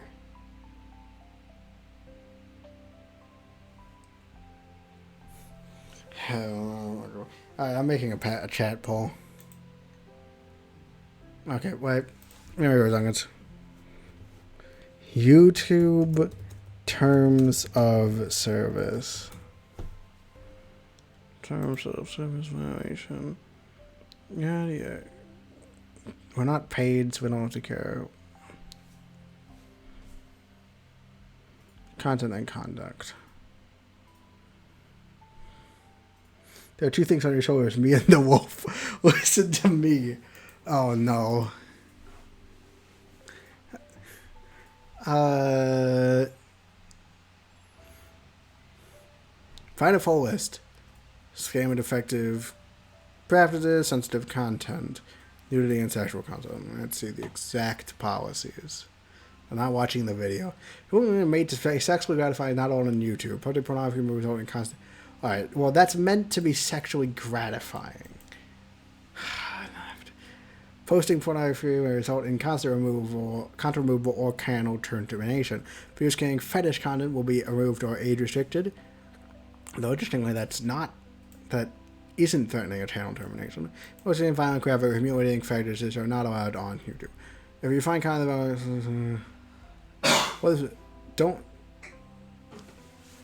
don't post content on YouTube if it has any of the items below. If with the contrary, if you do the following below polygons, could result in channel termination. Depictions of genital breasts or buttocks, clothed or unclothed, for the purpose of sexual gratification. It would be a very dumb choice to risk your channel for something like this. Just don't. Photography, no. Alright, so it's not. But we do have the types of contacts. Explicit or implied depictions of sex acts for the purpose of sexual. They had this little purpose of sexual gratification tag to the end of it.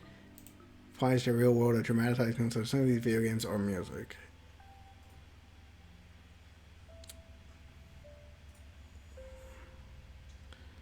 I don't know how you're still considering this.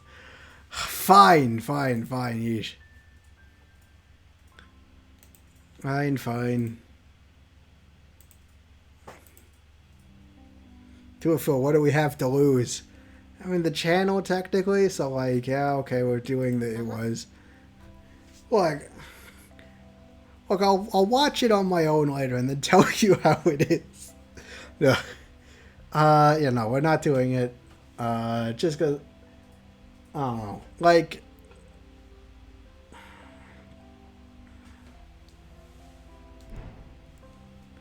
I don't think that it's massively likely, because, like, there are, like, you can just find the entire scene on YouTube, or you could download the game. It feels wrong. I'm gonna watch it, be back. Ah, well, yeah, okay. Thank you, I was legit worried. Okay. It was.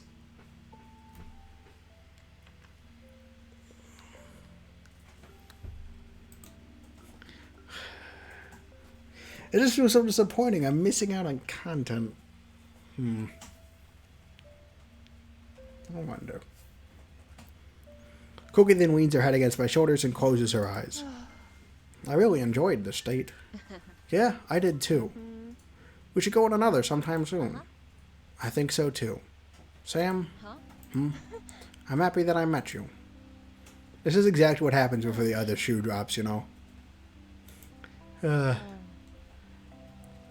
Hey, morning. Hey, morning. Cookie, you're up early. I suddenly blushed, remembering the events of last night. Morning. Again, I mean, I don't know. I guess I just don't... fine, I'm not risking it. I made breakfast today. Oh. I only now noticed the plates on the kitchen table. This looks amazing, Cookie. You really came far, especially since at the beginning you didn't even know how to make toast. Yeah, well, I had a pretty good teacher. The student wasn't so bad either. So it's good? It's wonderful. I'm glad. We then chat about last night's movie and what we should try watching next time. You know, there's another film that involves monsters. This one is about a deaf woman and a fish creature. I seriously don't know how you consider missing out on content more important than the safety of your entire channel. I mean, I guess I am doing this to be safe, but I don't really think it's very likely that it would get flagged. You know, like,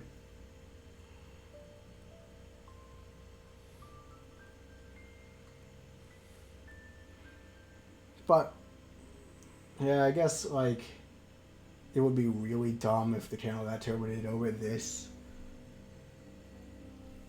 But like, but yeah, I guess I like, yeah. Just make you know, there's another film that involves monsters. This one is about a deaf woman and a fish creature. I heard that it's really good. I'm interested. Not many deaf characters in film, too. So you want to watch it together next time? Hard hats on. Oh, hard hats. Yeah. Let's make it another date. You're acknowledging that you guys are, like, romancing, right? After finishing my breakfast, I get up and grab my things for work. I'll see you when I get back home, okay? Okay. Have a great day at work. I will. So how did your date go last night? It was really nice. So what happened? Well, wait, are we talking about Sam's date? I want to know too. Tell me. Jeez, you two are so noisy. Probably. But I'm also happy for you, Sam. For a while, you seemed really down and depressed. But lately, you've seemed more happy and relaxed. Yeah. Actually, I feel bad since I felt like I can't contribute to that a bit. You did. Feel bad. I relied on you a lot in the past, but not anymore. So I'll try and cut my reliance on you by 10%. 10%? You should just stop relying on her altogether. I'm only human. But since I've relied on you so much in the past, you can rely on me too, Sam. I may suck at machines in this time era, but I'm great at romance as I play so many Atomo games. I don't think those really count. Shut it! Either way, as your friend, I'll be here to help you. Well, the reason why she sounds like this is because the first time I decided to do voices for her, the coffee machine was breaking and she was crying about it, and then I just didn't stop doing the crying voice. Since we're buddies, you can rely on me too, Sam. Guys, thank you. And as friends, now you have to tell us about your date. That's right. Come on, give us the deets. We're no longer friends. For the rest of my shift, I was interrogated by the two. I can't believe how persistent those two are. Hey, welcome home. I noticed instead of the usual hey or welcome back, she said welcome home. Because this was her home. No, our home now. Yeah. Glad to be back. I made lunch. Oh, thanks, but do you mind if I just relax for a bit before we eat together? Yeah, that's fine. Go and chill. I meant you relax with me. Together. Oh. Yeah, I could do that. I nuzzled my head against Cookie's shoulder as I curled against her. We put on some random movie to watch. Though I wasn't paying attention to the movie, I was just enjoying being snuggled up against Cookie. I was so soft. She was so soft. It just felt good to lay against her. It felt nice, too, when she stroked my head occasionally.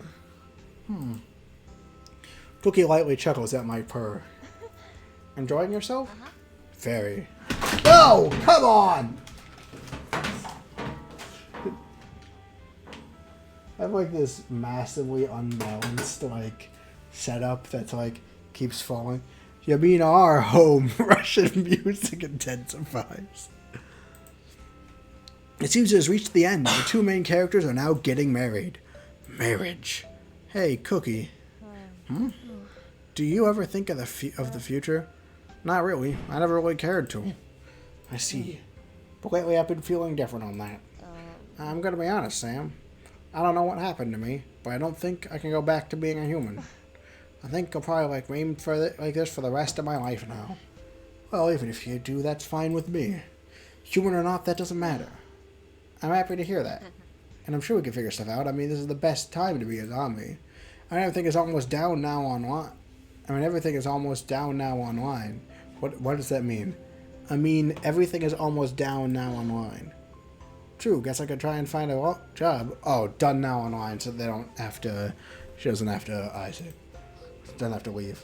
I can't keep mooching off of you. You're not mooching. I don't mind supporting you. I mean, my pay now isn't great since I'm a shift. But once I'm an accountant, I'll probably have enough money to support both of us. I mean, that's the only reason why I'm even applying for that job. No! Don't say that. Now Cookie is going to think that she's burdening you with not taking your dreams, when we all know you wouldn't have done your dreams anyway. Because it's Sable and got good money. I mean, you don't have to. You could do something else. You could be a baker. Cookie, we've talked about this. I know, but I'm just saying. You're obviously passionate about baking, and you said before you want to make a career out of it. Why not just go for it? You wouldn't understand. I understand you don't want to do accounting, but it seems like you're forcing yourself to do it. You don't understand my reasons for doing it. I don't want to disappoint my parents. Why does that matter, though? I can't go against them. Yes, you can. You don't have to let them dictate your life. How can you even say that when you... How can you even say that when you don't even remember your own parents? I'm sorry. That's fine. I'll just drop the subject. Thank you. We continued to cuddle together on our couch, but it didn't feel the same. I could feel that she was more tense. I know the Cookie was just trying to help. I just couldn't change my career path. I couldn't go against my parents. Right? It was here. Today was the day. I picked him a meal. I can't believe it's tomorrow. Time flew by so fast. I mean, it's like one sleep between yesterday and tomorrow. Am I even ready? I didn't really prep, mostly because I wanted to avoid even thinking about it. Sam! I jumped up in my seat. What, sorry, did you say something? I asked if you wanted me to go buy candy for the trick-or-treaters while you're at work. Oh, right. It was Halloween Day. Also the day before the impending interview. I would appreciate that. Thank you. Hey, is everything okay? Just you've been spacing out a lot lately. It's just that the interview is tomorrow. And I'm a bit nervous, that's all. I get up from my seat and collect my items. But I shall start heading to work. I'll see you tonight then, Cookie. Sam. She then approached me and kissed me on the cheek. Have a good day at work, okay? I will. Thanks. I can't wait for tonight. Same. So then I told Jane. Hey, Sam, are you even listening? Sorry. Geez, you've been spacing out a lot. This is literally the 5th time we've talked and I've caught you not listening. I'm sorry. I just have a lot on my mind. Hey, you doing okay? Want to talk about it? Liam, have you ever felt stuck? Stuck? What do you mean? Like, stuck in life, unsure what to do. I never told you this, Liam, but I have very controlling parents.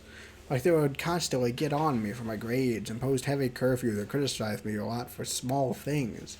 And my mom had set up a job interview for me, even though I didn't ask or wanted to, and I have to go tomorrow. The job makes good money and is stable, and I don't mind the work, but it's just feel as if I missed out on life because of my parents. I'm unsure if I feel hesitant about going to this interview because I don't really want to. Or if I'm just tired of my parents deciding things for me. Does any of that make sense? Sam, I'm Mexican. I mean, my parents probably were not as strict as Asian parents, but man, were they hard on me. I love my culture, but unfortunately the culture has this whole machismo thing going on. I remember my dad got pissed at me for not acting more like a man at times, and because of that we butt head a lot. I can even recall a time when I was crying for my dog dying, and he slapped my head and told me not to cry, as men don't cry. That's horrible. It was. It's part of the reason I left home, to get away from all that shit. But don't get me wrong, I mean, I still love my family, and it's important to me too. It's just hard to completely separate myself from them. I still talk with my folks, but living away from them was better for me. Because now I get to make my own decisions. Honestly, if I were on your shoes, I'd say fuck the job interview and not go out of spite. Unfortunately, doing that is a good service. But it isn't that easy. It's not actually a bad job, additionally. I feel like the reason I'm so hesitant about it is more due to my unsettled feelings with my parents. Can I ask, have you ever told your parents they were controlling or called them out? Sometimes. I tried to mention it to them, they were being overbearing, and they immediately got offended. And then they would get angry and lecture me, so I just kind of stopped trying to talk with them since they wouldn't listen. I see. Well, that's a problem. You should have pushed back more, or even burned some bridges, if they weren't going to respect your opinion. After I moved out and stopped talking to my dad for a while, he started kind of realizing how much of a piece of shit was. I guess it's supposed to he there. Now he's a bit better. I mean, he still lectures me too, but I don't give a shit as much because I don't need to listen to do what he says anymore. I'm an adult. And sure, he's pissed by that fact, but also respects that he can't treat me like a kid like he used to. I mean, I don't know if I could just do that, though. My family is important to me still, even if they can be problematic. I mean, I get it, Sam. Family is important to you. It's important to me as well. That's something our cultures share. The importance of the family and all that. But sometimes you also have to think about you, too. So if your parents are being problematic, maybe it's time you have a serious conversation with them on that. And if they refuse to listen, then I'm sorry, but you have to do what's best for you. Thanks, William. I'll keep what you said in mind. Yeah, no problem. I continue to think about what Liam said. Maybe if I pushed back more with my parents, I wouldn't have been stuck in this situation. I let them control me for almost my whole life. Does it really have to continue, though? I'm home. We need to talk. That sounded ominous. Is something wrong, Curry? Don't do the interview. What? You're wasting your talents by just being some accountant. Hokey, you can't control that. You obviously love baking. You should do something with it instead of working some fucking stupid office job. Cookie, I'm touched your thinking of me, but as I said before, I can't just go and abandon my degree and pursue baking as a career. Why not? This is not smart. Fuck being smart. You have given me every excuse. There are too many risks. It's not a stable career, but that's not the truth, is it? What's the real reason you won't do it? Okay, you want to know the truth? I'm scared. I've let my... you know what? Okay, you want to know the truth? I'm scared. I've let my parents decide almost everything for me in my life, and I feel if I go out and try and do something on my own, it will backfire on me and I'll never earn the respect, not to mention feel like I can actually make a decision for myself. Fuck their respect. They don't even deserve yours, given how they've treated you like shit. Alright, what? Whoops. Treated you like shit? Don't talk bad about them. Why shouldn't I? They're the ones who basically turned you into this. Giving you low self-esteem and all these other issues. They were just trying to do what's best for me. No, they weren't. Because if they really were trying to do what's best for you, they should have supported you no matter what you wanted to do. They would have let you do what makes you happy. They wouldn't have let you turn into what I used to be. Used to be? I knew it!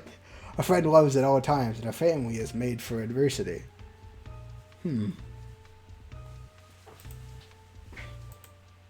Used to be? What did she mean by used to be? Suddenly it all made sense. The reason Cookie had been so good at giving advice to me as if she had been through what I have. How despite having amnesia, she didn't seem really concerned with it. And the fact that she said used to be, meaning even before she was a zombie. You never had amnesia.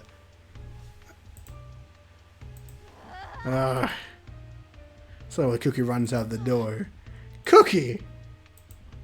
Feeling the shock of what had just happened, I felt my legs collapse underneath me and I fall to the ground. She lied to me. Realizing that Cookie had lied to me since the beginning made me feel a mix of emotions, like melancholy, the one that flashed on the screen. Hurt, confusion, pity. But apparently, and melancholy, that's the name of the song. Why did she lie to me? I can't figure out any reason why she could lie. I was too full of emotions to think rationally, most of which was hurt. However, despite the hurt I was feeling, I was also remembering other things. I remembered our warm meals together. I remembered us cooking in the kitchen together.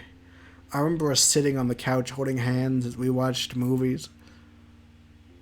The good times. Why or not, Cookie is still important to me. And no matter what her reasons are for lying to me, I don't care. Because I love her. I love her. Maybe that was better. I get up and run out the door. I'm going to find Cookie. Cookie.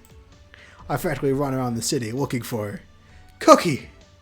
A couple of people have given me looks, but I don't care. Cookie, it's me, Sam. I'm sorry. Please come back. I've searched everywhere I could think of, but I couldn't find her, including this one screen. I even asked people, but to no luck. With everyone in costume, finding one zombie in a sea of them was next to impossible. Cookie! Finally, I reached the cafe and frantically searched the room, seeing if I could find her figure, but to no avail. I run up to the register. Oh, hey, Sam. Happy Halloween. Wait, have you seen Cookie? The cat? No, the person! No, I haven't seen her around at all. Why? We had a fight and it got bad. She ran off and I have no clue where she went. I don't even know if she's going to come back. Shit. Sam, happy hour. Wait, what's going on? Apparently Cookie ran off because of a huge fight they had. Why not call her? She doesn't have a cell phone or a house key, and I'm not even sure she's familiar with the city. Oh no! I'm not even upset or angry at her anymore. I just wanted to come home safe. Do you remember what she was last wearing? Huh? A white shirt. Okay, cool. I get off my shift soon, so I'll go see if I can look around and find her. I was so, like, I love the face.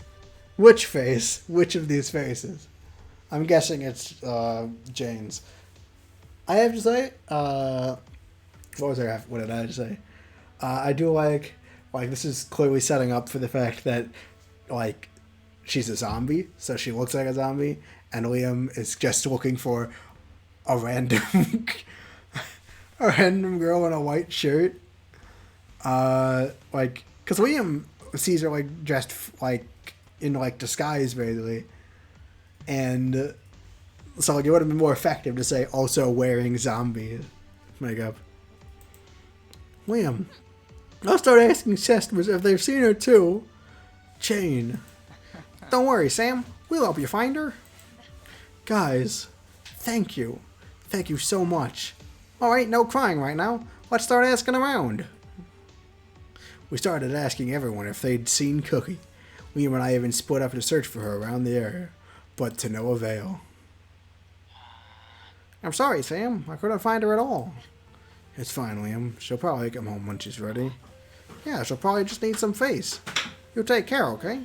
I will, thank you. I hang up the phone and slump down on the couch. Cookie, I'm so sorry. So I hear knocking at the door. Cookie! I run to the door and open it. You're back! But it isn't Cookie. Oh, it's your mom. No! Mom, what are you doing here? What do you mean? Did I have a voice for mom? Mom voice. I mean, mom's a silhouette. Random mom.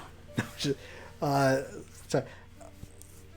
Mom's just a silhouette. Mom doesn't get a character design. What do you mean? Isn't your mother allowed to see her daughter?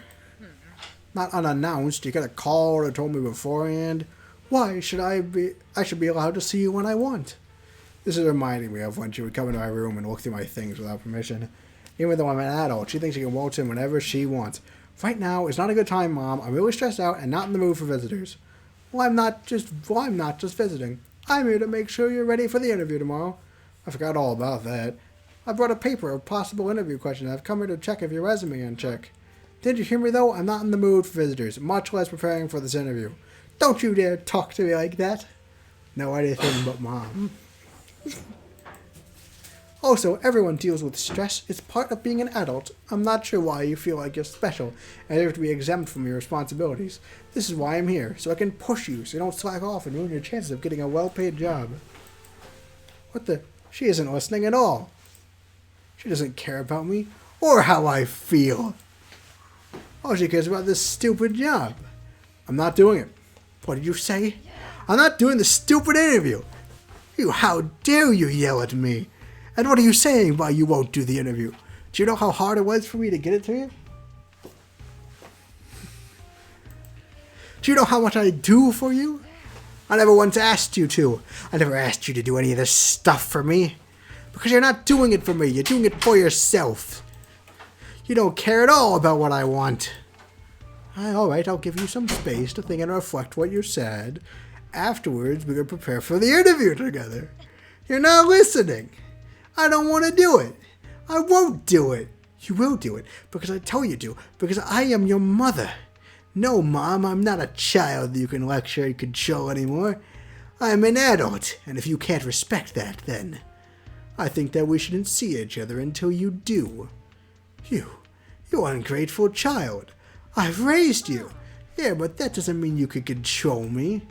If you think having kids means you can control every aspect of their life, then you have no idea what it means to be a parent. You just wait. I'm going to call your father. And when he gets here, we are both going to... Suddenly, the lights go off. What's happening? Is there a power outage? Suddenly, we hear moaning and groaning. What is that? Then my mother stops talking, because on her shoulder was a skeleton hand. Brains. No, we're not doing that. Okay. There's your scream. You gotta see him. My mother faints and falls to the ground. Shit, I didn't mean for her to have a heart attack. Cookie! It's okay. I don't care if my mom's dead. I mean, did you hear the fight? Yeah? You still alive?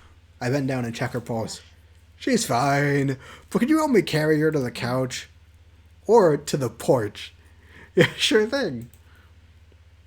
After moving my mom to the couch, we both went to my room. Now we're both sitting on the bed, unsure of what to say to each other.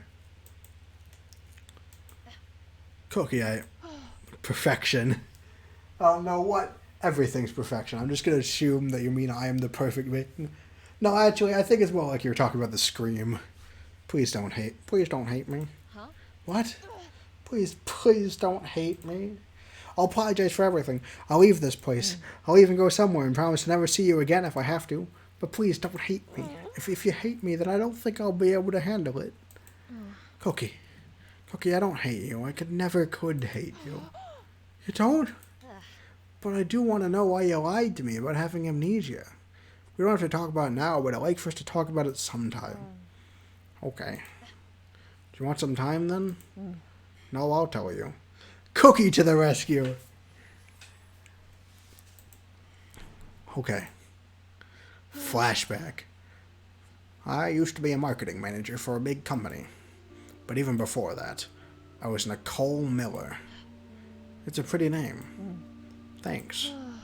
I came from a pretty wealthy family. My dad owned a company, and because of that, my mom and I could have whatever we wanted and never had to work hard for it.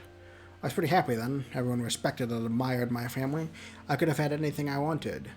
I thought I had great parents. However, he made a bad deal that got us into a lot of debt. Instead of dealing with it on a losing face, my dad committed suicide. After that, my mom, who had never worked a day in her life, was forced to get a job, and we went from one relative's home to the other. My life was turned upside down. Being a kid, I looked to my mom for guidance, but she never came into terms with the fact that she was no longer living the high life anymore. So, Hooker snorts in her disgust. She basically started trying to find a replacement for Dad, someone rich enough to pay her for her high standard of living.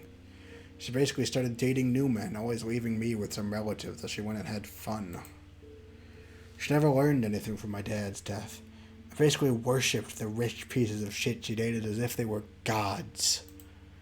Until one day she went on a trip with one of those assholes and left me with her relatives. But she never came back. I'm so sorry. It's fine.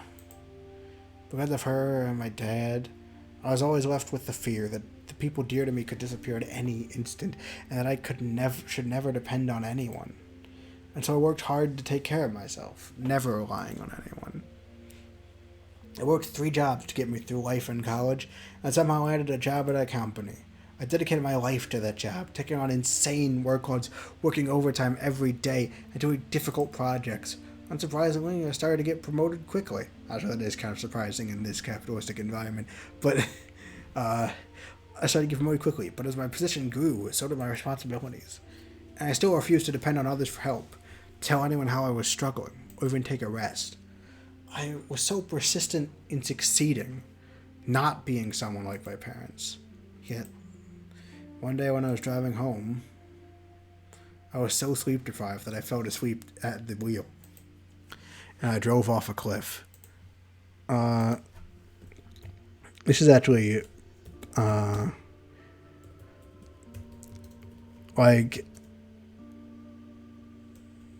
sleep-related car accidents, I remember, are like, so the National Safety Council says that every year around 100,000 police-reported drowsy driving crashes result in nearly 800 fatalities and about 50,000 injuries. Being sleep-deprived and driving, I had one driving instructor tell me that it was worse than drinking and driving. And while I'm not sure if that's strictly true, that did kind of stick with me. Oh my god. Suddenly I was laying on the cold ground, unable to move my limbs and feel my vision fading. I remember looking at the sky as I could feel my body getting colder by the minute. And you know how people say your life flashes before your eyes when you die? Well, at the very last moments of my life, all I could remember was how I worked hard to prove to people I wasn't a failure. And that led me to working a job I didn't even like, with nothing else to show for, and no one to care if I was gone. I had nothing. Nothing I was passionate about, no loved ones, and no moments in my life where I felt truly happy. I just had literally fucking nothing. But how did you come back to life? That, I don't know. No. I guess we're accidentally saving here, too. I didn't lie to you when I said I was wandering aimlessly for a while and then came upon your workplace. I didn't mean to lie to you about not remembering who it was. I just didn't want to remember. I didn't want to remember all those painful memories.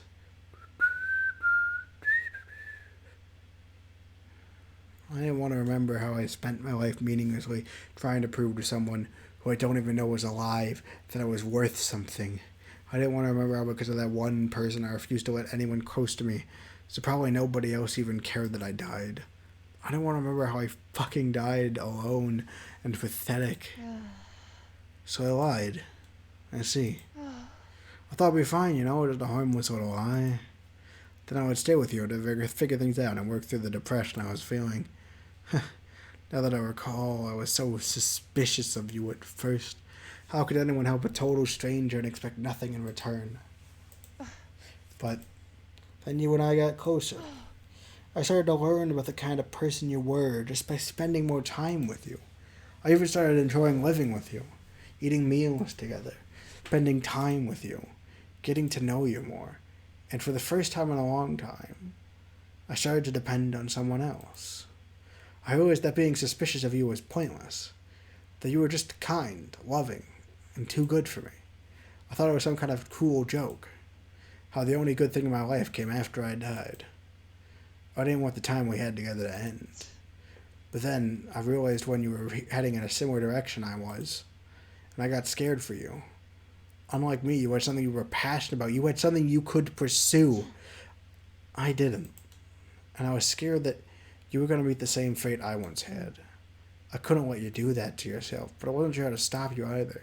I thought about telling you my past, but then I got so scared when you realized that I lied about my past, that you would have learned how I was a cold, distant person who did nothing special with her life. And I got scared that you would abandon me too. That's why I ran. I ran because I was so afraid of being rejected by you. I didn't want to be abandoned again, but then I realized that by running away from you, I was doing the same thing as I did in the past. Pushing people away because I was too scared to let them in, and I was doing the same thing that my mom and dad did to me. Abandoning you and putting my own selfish needs first. I was the one who abandoned you. But that's why I'm here now. I won't run away from you or my past ever again. Because I love you, Sam. I love you so much. I love you so much that even though you know what a fuck up I am, it doesn't matter. But please, don't do the interview. You are the only good thing that has ever come out of this life I had. And if it means never seeing you again, or even if it means you hated me, then so be it, as long as you are happy. Nicole, I already told my mother I wasn't going to do it. You did? Speaking with my mother after that argument we had, you were right. If my mother actually cared about me, she wouldn't have stopped me from pursuing my passion. I, for too long, cared about the expectations of others around me instead of thinking of what made me happy. But that stops now. That's why I'm not going to the interview. Can you feel the love tonight? That's not really the mood exactly we're in right now. Alright, well, we did have the love confession. But we're more in, like... Can You Feel the Love Tonight is a song. It's like this very slow romance. It takes... Great, now we're doing song analysis, by the way. Can You Feel the Love Tonight, a song from The Lion King. It takes place when Simba and the other one are in a... They're like... Basically, they're watching a sunset. It's like, this is like... It's the wrong vibe, right? This is like determination and like this is like a heart to heart that like ends with like a romantic confession. It's not like that like beautiful sunset kind of love. So, therefore, that's the... I derailed this entire thing just to go on a rant about the song suggestion. That was probably a joke. I'm just gonna. That's why I'm not going to the interview. Though I'm not sure what I'm going to do next, but at least it will be something that I decide to do. In the mauve. I'm glad. But there's something else I need to say. Yes? Will you be my girlfriend? Huh? I love you, Cookie or Nicole or whatever. I don't care. I love you no matter who or what you are. I want you to live in this place with me, not as my close friend or roommate anymore, but as my official girlfriend. We've went on dates and kissed, but I realized that after all the time we spent together, your existence is because something I no longer can be without. It's truly amazing, the way we met, and how we became close. It's almost like fate, huh? Yeah. Before I met you, Cookie, I didn't have anyone I was close with. I was too afraid to have someone I treasured because I would be scared to disappoint them, or to be myself. But I don't feel that way with you. That's why, will you please be my girlfriend? Yes. Thank you. But we were kind of already girlfriends. We stared at each other lovingly, both of us glowing with happiness, before meeting our lips together and sharing a long kiss. Oh, by the way, what should I call you? Do you prefer Nicole or Cookie? Honestly, I don't care. You call me whatever you like. I'm doing Cookie. We've known Cookie the whole time. So I'm doing Cookie.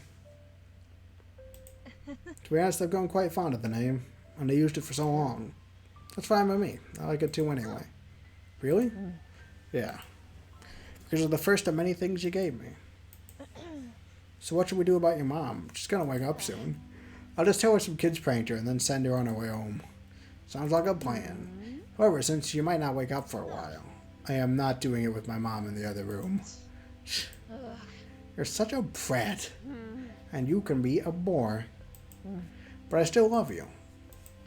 And I love you, despite you being a brat. Guess then we're a good fit, huh? And that was certainly true. I don't know where Cookie came from, and we may never find out how she came back to life. Although I feel like that's probably one of those secret scenes. But none of that matters. All that matters is that we're together. Alright, Liam, I'm heading back home. See you later.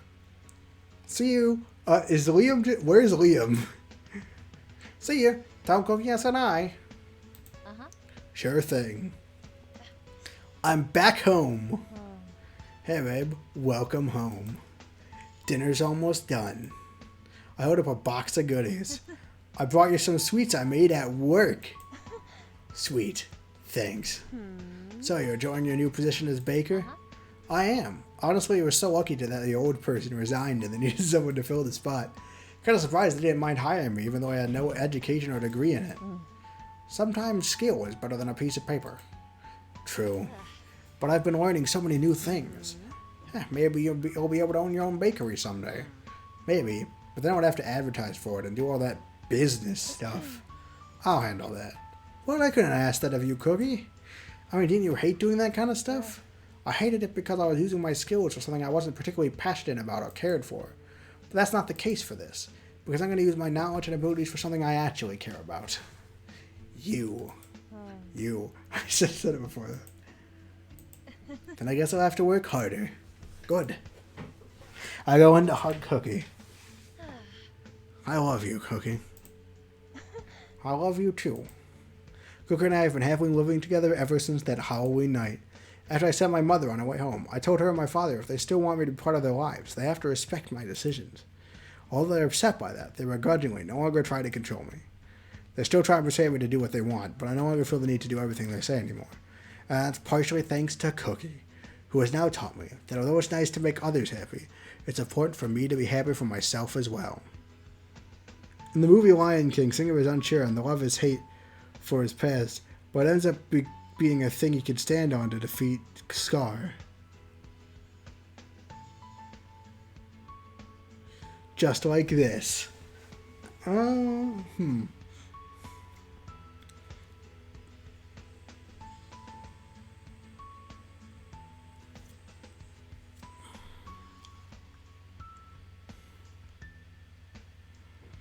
I kind of see where you're coming from.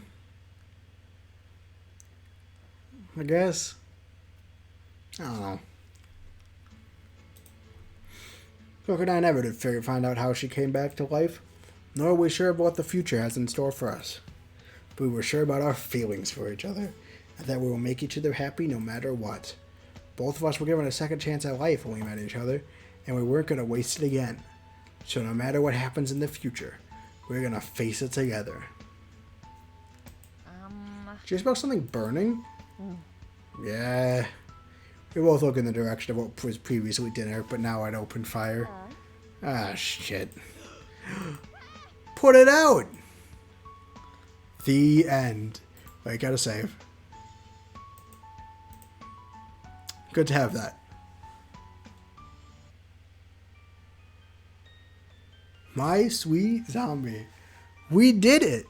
We got all the way through. What did you all think? Type what you thought of the visual novel in the comments below. And remember, so like and subscribe.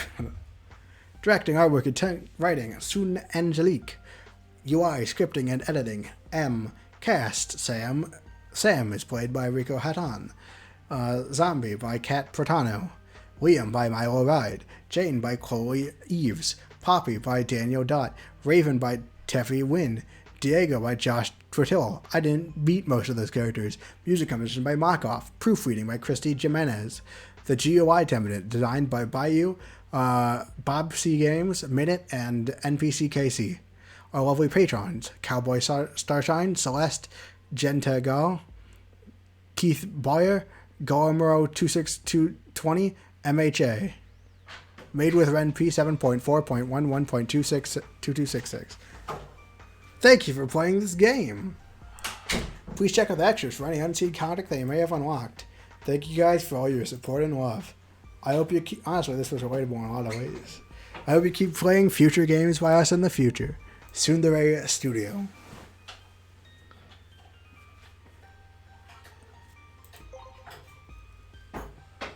We still haven't unlocked question mark. Remember, we're going for 100% on this game. So first off, we obviously have the... So I was looking at their itch.io page, and it says there are 3 endings. Well, actually, there's 4 endings, basically. And so, well, it's like 3 normal endings and 1 ending you get after getting all the endings, I think. It's like the...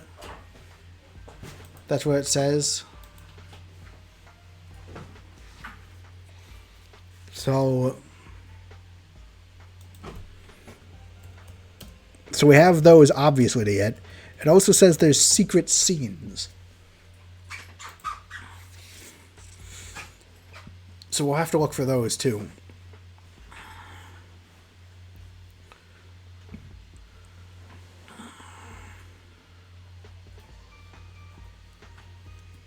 Oh, okay, so there's like...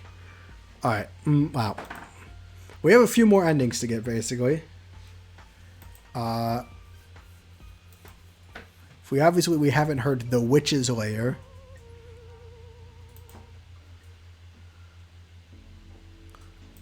Using WoW. We have quite a few CGs. We're missing 3. So CGs, that would be Cookie eating cookies. Liam existing. Cookie cooking. Cookie cookieing. Cookie being dead. And Cookie and Sam. I think because like one of the songs is called The Witch's Lair, that I think that if we go on Liam's route, we actually figure out what happens with Cookie. Alright. Honestly, and I'm glad this was relatable. I like this a lot. It was nice. It was sweet. There were a lot of kind of long declaratory phrases where they're like, I don't know how to explain them, but like... But I really liked it. It was nice. It was sweet. It was good. Other words that like are synonyms for good. I'm excited to try and figure out the rest of this stuff, basically. Try to unlock the extra question mark, question mark, question mark. So tantalizing. I would say the one thing I do kind of wish that they had, like,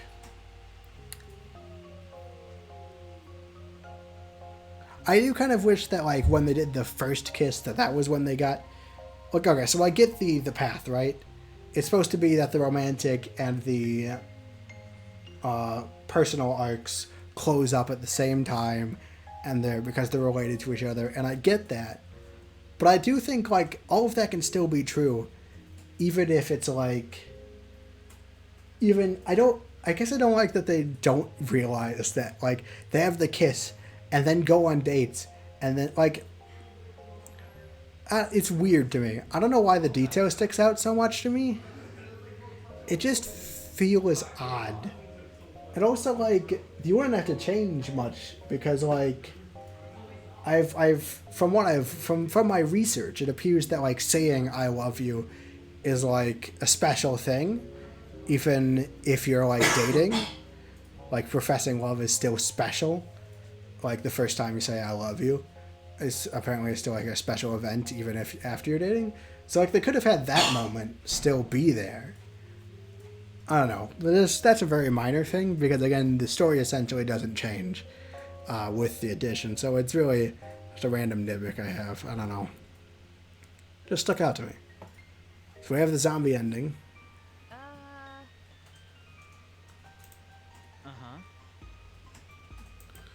So this is... Okay, so this is zombie ending. It starts here. It also... Oh, zombie ending is calling her zombie girl.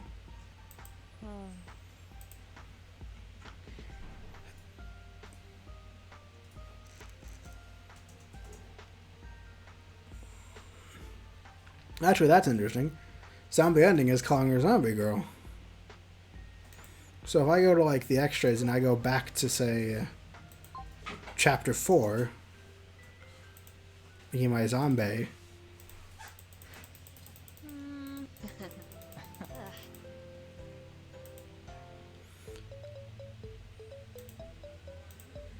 Yeah, now she's zombie girl again. We've lost the cookie. That's a bit of a bummer. And it makes sense, I guess.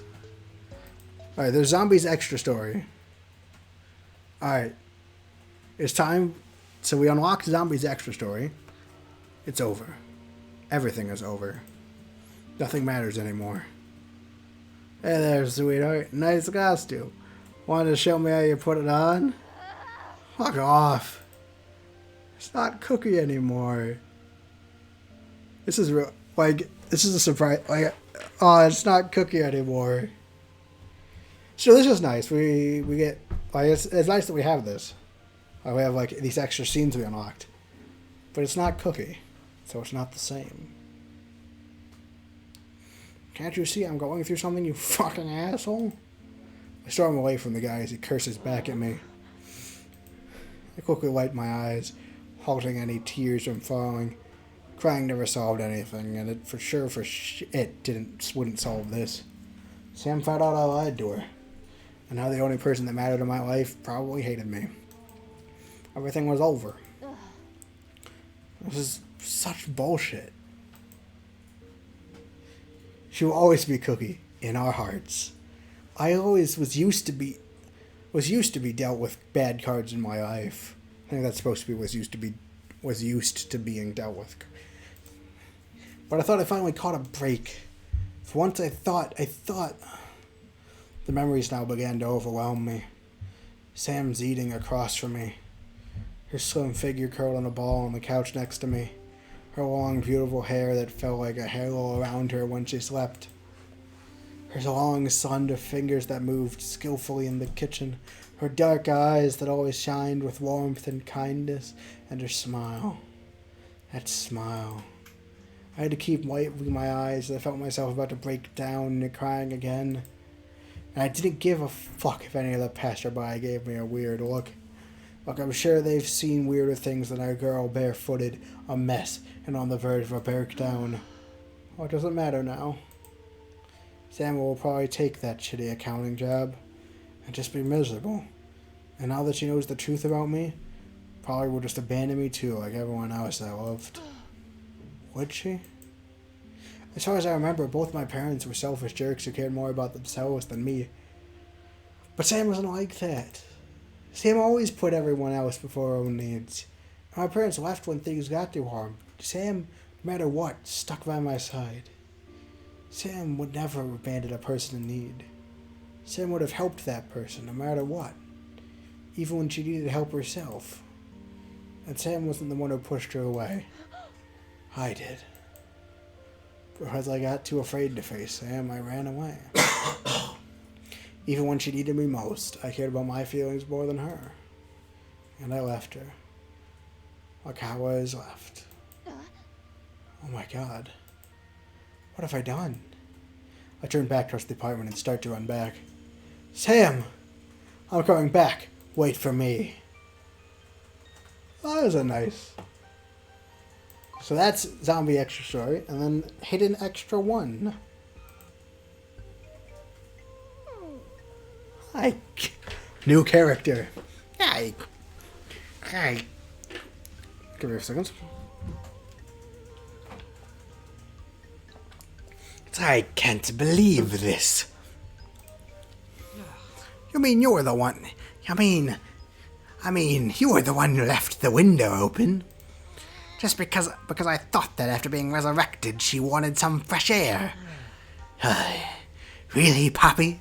I don't understand your line of reasoning at all. Why are you so mean to me, Raven? Because you're ridiculous. What's another zombie? You take a dead body you find and then stitch it up. Bring it back to life, then let it escape. Oh, because you can't get a girlfriend. Because it's so hard talking to living people. I try talking to them and they get nervous and clamp up. So I thought if the person was undead, I could at least talk to them and get to know them. Besides, you say that bringing back dead people is bad, but I brought you back to life too, so I don't know why you're complaining. That's part of the reason I'm annoyed with you. I'm getting their noises mixed up. Alright. Huh? Jeez, I have to spell it out for you. Why try and resurrect a person to be your girlfriend when there's someone in front of you who already wants to be with you? I mean, I'm dead too, so you have no problem talking with me, and since I'm your familiar, I will never leave your side, so we're practically dating already by your standards. So why not make it official? Raven, have you always felt that way about me? I had no true clue. No surprise, despite how smart you are when it comes to witchcraft, you're not dense as a brick. Hey. But I love that about you too. Raven. So how about it? Want to start dating? Raven, of course I'd love to be your girlfriend. Good. Then no more resurrecting other people so you can date them. Gotcha. Though, should we go and try and find that person I did resurrect? I mean, they're probably harmless since I have it so they can survive on sugar instead of flesh. But it would be bad to let a zombie on the loose still. Maybe. Or we could go on a date instead. Oh, I like that idea much better. Let's do that. Sure. Also, I'm sure there's nothing to worry about. I'm sure everything will work out for that person. How are you so sure, Raven? Let's just say I have a feeling. And flew around town and saw them leaving peaceful with another human anyway. Either way, that date? Oh, right. I might just go change into something cute. No need. You're already cute. Oh, Raven. I'm so happy that you're my girlfriend now. Same. So, we're getting a little bit of this early. So that's Hidden Extra 1. Hidden Extra 2, I'm guessing. Alright. So, here's the idea, right? Zombie ending, Liam ending, other ending, Zombie's Extra Story, Liam Extra Story, Hidden Extra 1, Hidden Extra 2. And I'm guessing once we get all of these, and presumably all the rest of the CGs, finally, we will be able to access question mark, question mark, question mark. But you know what? I think, like, alright, so stream size, this is short, right? I usually end much later. But this is a great stopping point. Because we literally finished a route, you know? So, like, yeah, I think I'm going to end it off here. I mean, we literally finished a route. This was good. It was good. I'm excited for Route 2. Again. Zombies again. More of the same. Route 2. Excited for Route 2. Well, yeah. Yeah, thanks everyone for watching. There's stuff in my, there's stuff in my, there's a link in the description. So just go watch the link. What am I even saying? Alright, there's Twitter in the description. There's also, so there's Twitter and the archive channel where you can watch archives of my other videos and my Twitter to get updates on other stuff and other stuff in the channel if you're interested. But those are the most important things.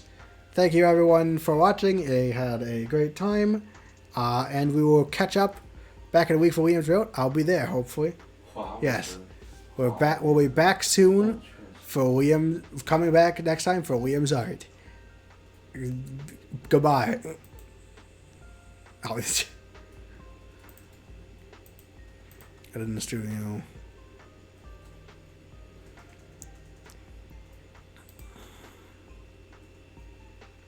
Public. Make that private. Kendall. Nope, not private. Make it on the list. That's right. Save that. Alright, that's a wrap. Oh, yeah, I guess I should say bye to you guys, too. So, yeah. Bye.